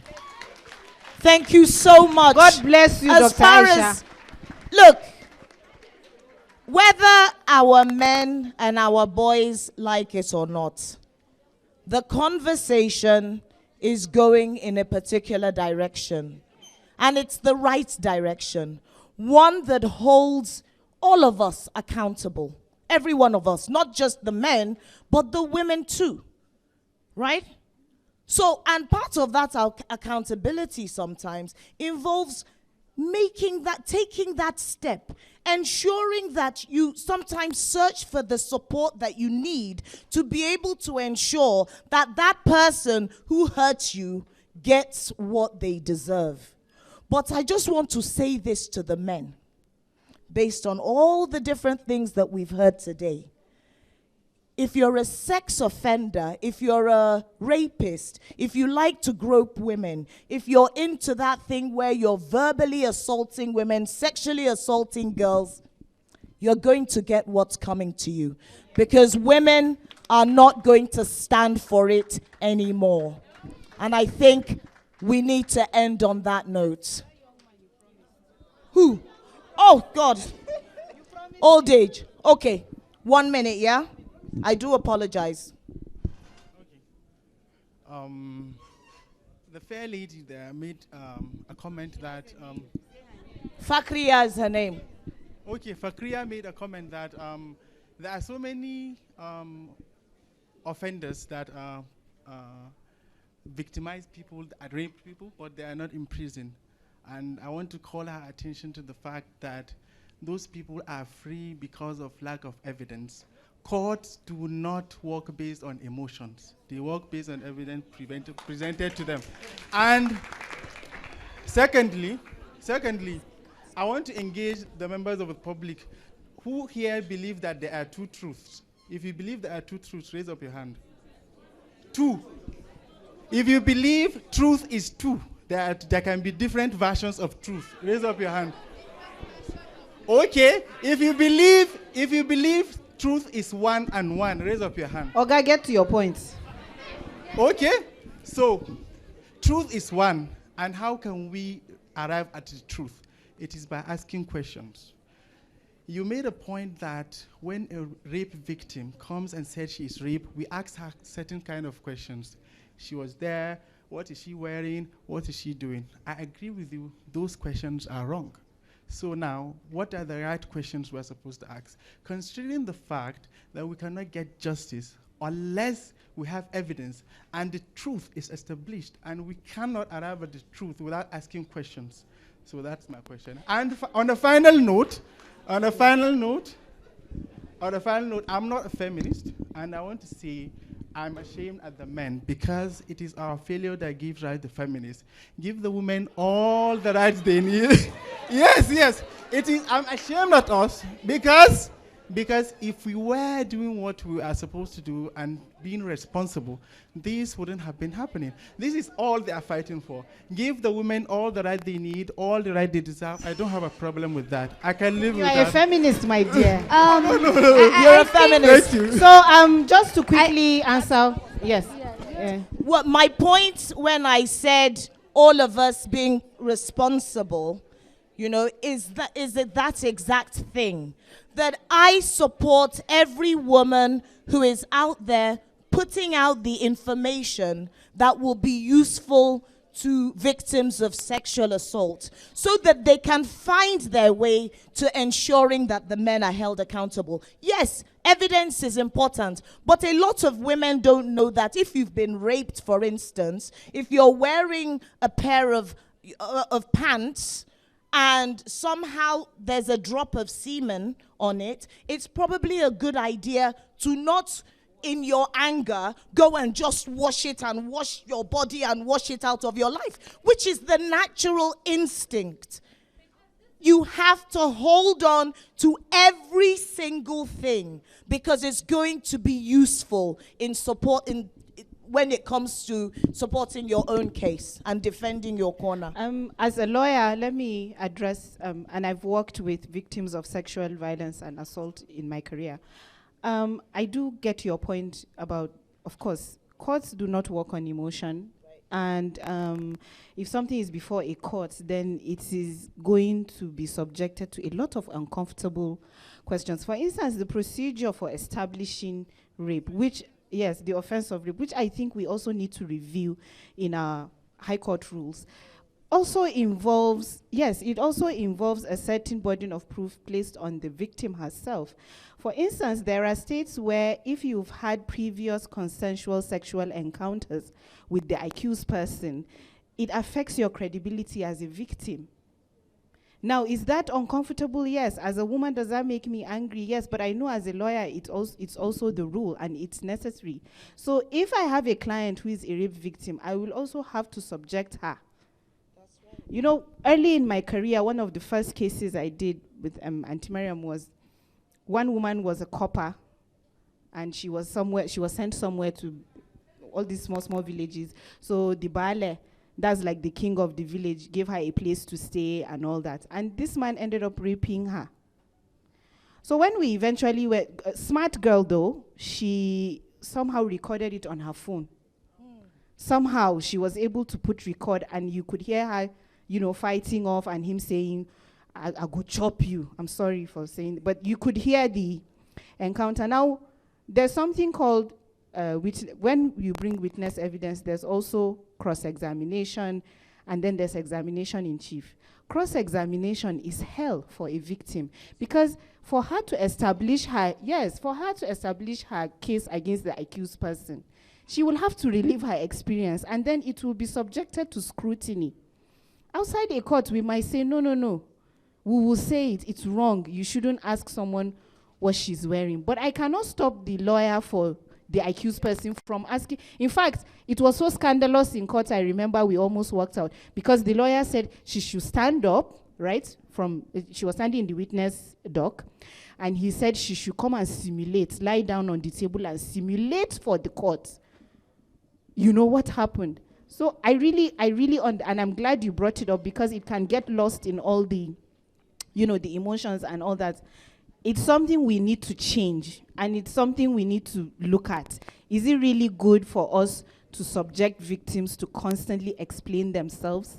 And then, of course, your attacker is sitting pretty in court looking at you. So it also affects the process. I'm glad you brought that up. Yes, we don't want victim blaming, but also there are certain situations where questions must be asked to establish truth, as you said. So thank you for your point. Okay. But look at the time. We're behind. We have another panel. Do you know what we're going to do? Because I feel like we were supposed to talk about consent, but we spent a lot of time kind of establishing why this panel was necessary. And the truth is, there's a lot we have talked about. I actually had written a few questions about where, for instance, is the issue of consent. I mean, under what circumstances is it, should we be having the conversation? Marriage, the different situations where this word is likely to pop up, but we haven't got to that spot. So we're going to make sure that at the next Kaba Fest, we're going to revisit this issue and thrash it thoroughly. Sorry? I beg your pardon? Yes, it is. And so we're going to continue this conversation. This one is TBC. To be continued.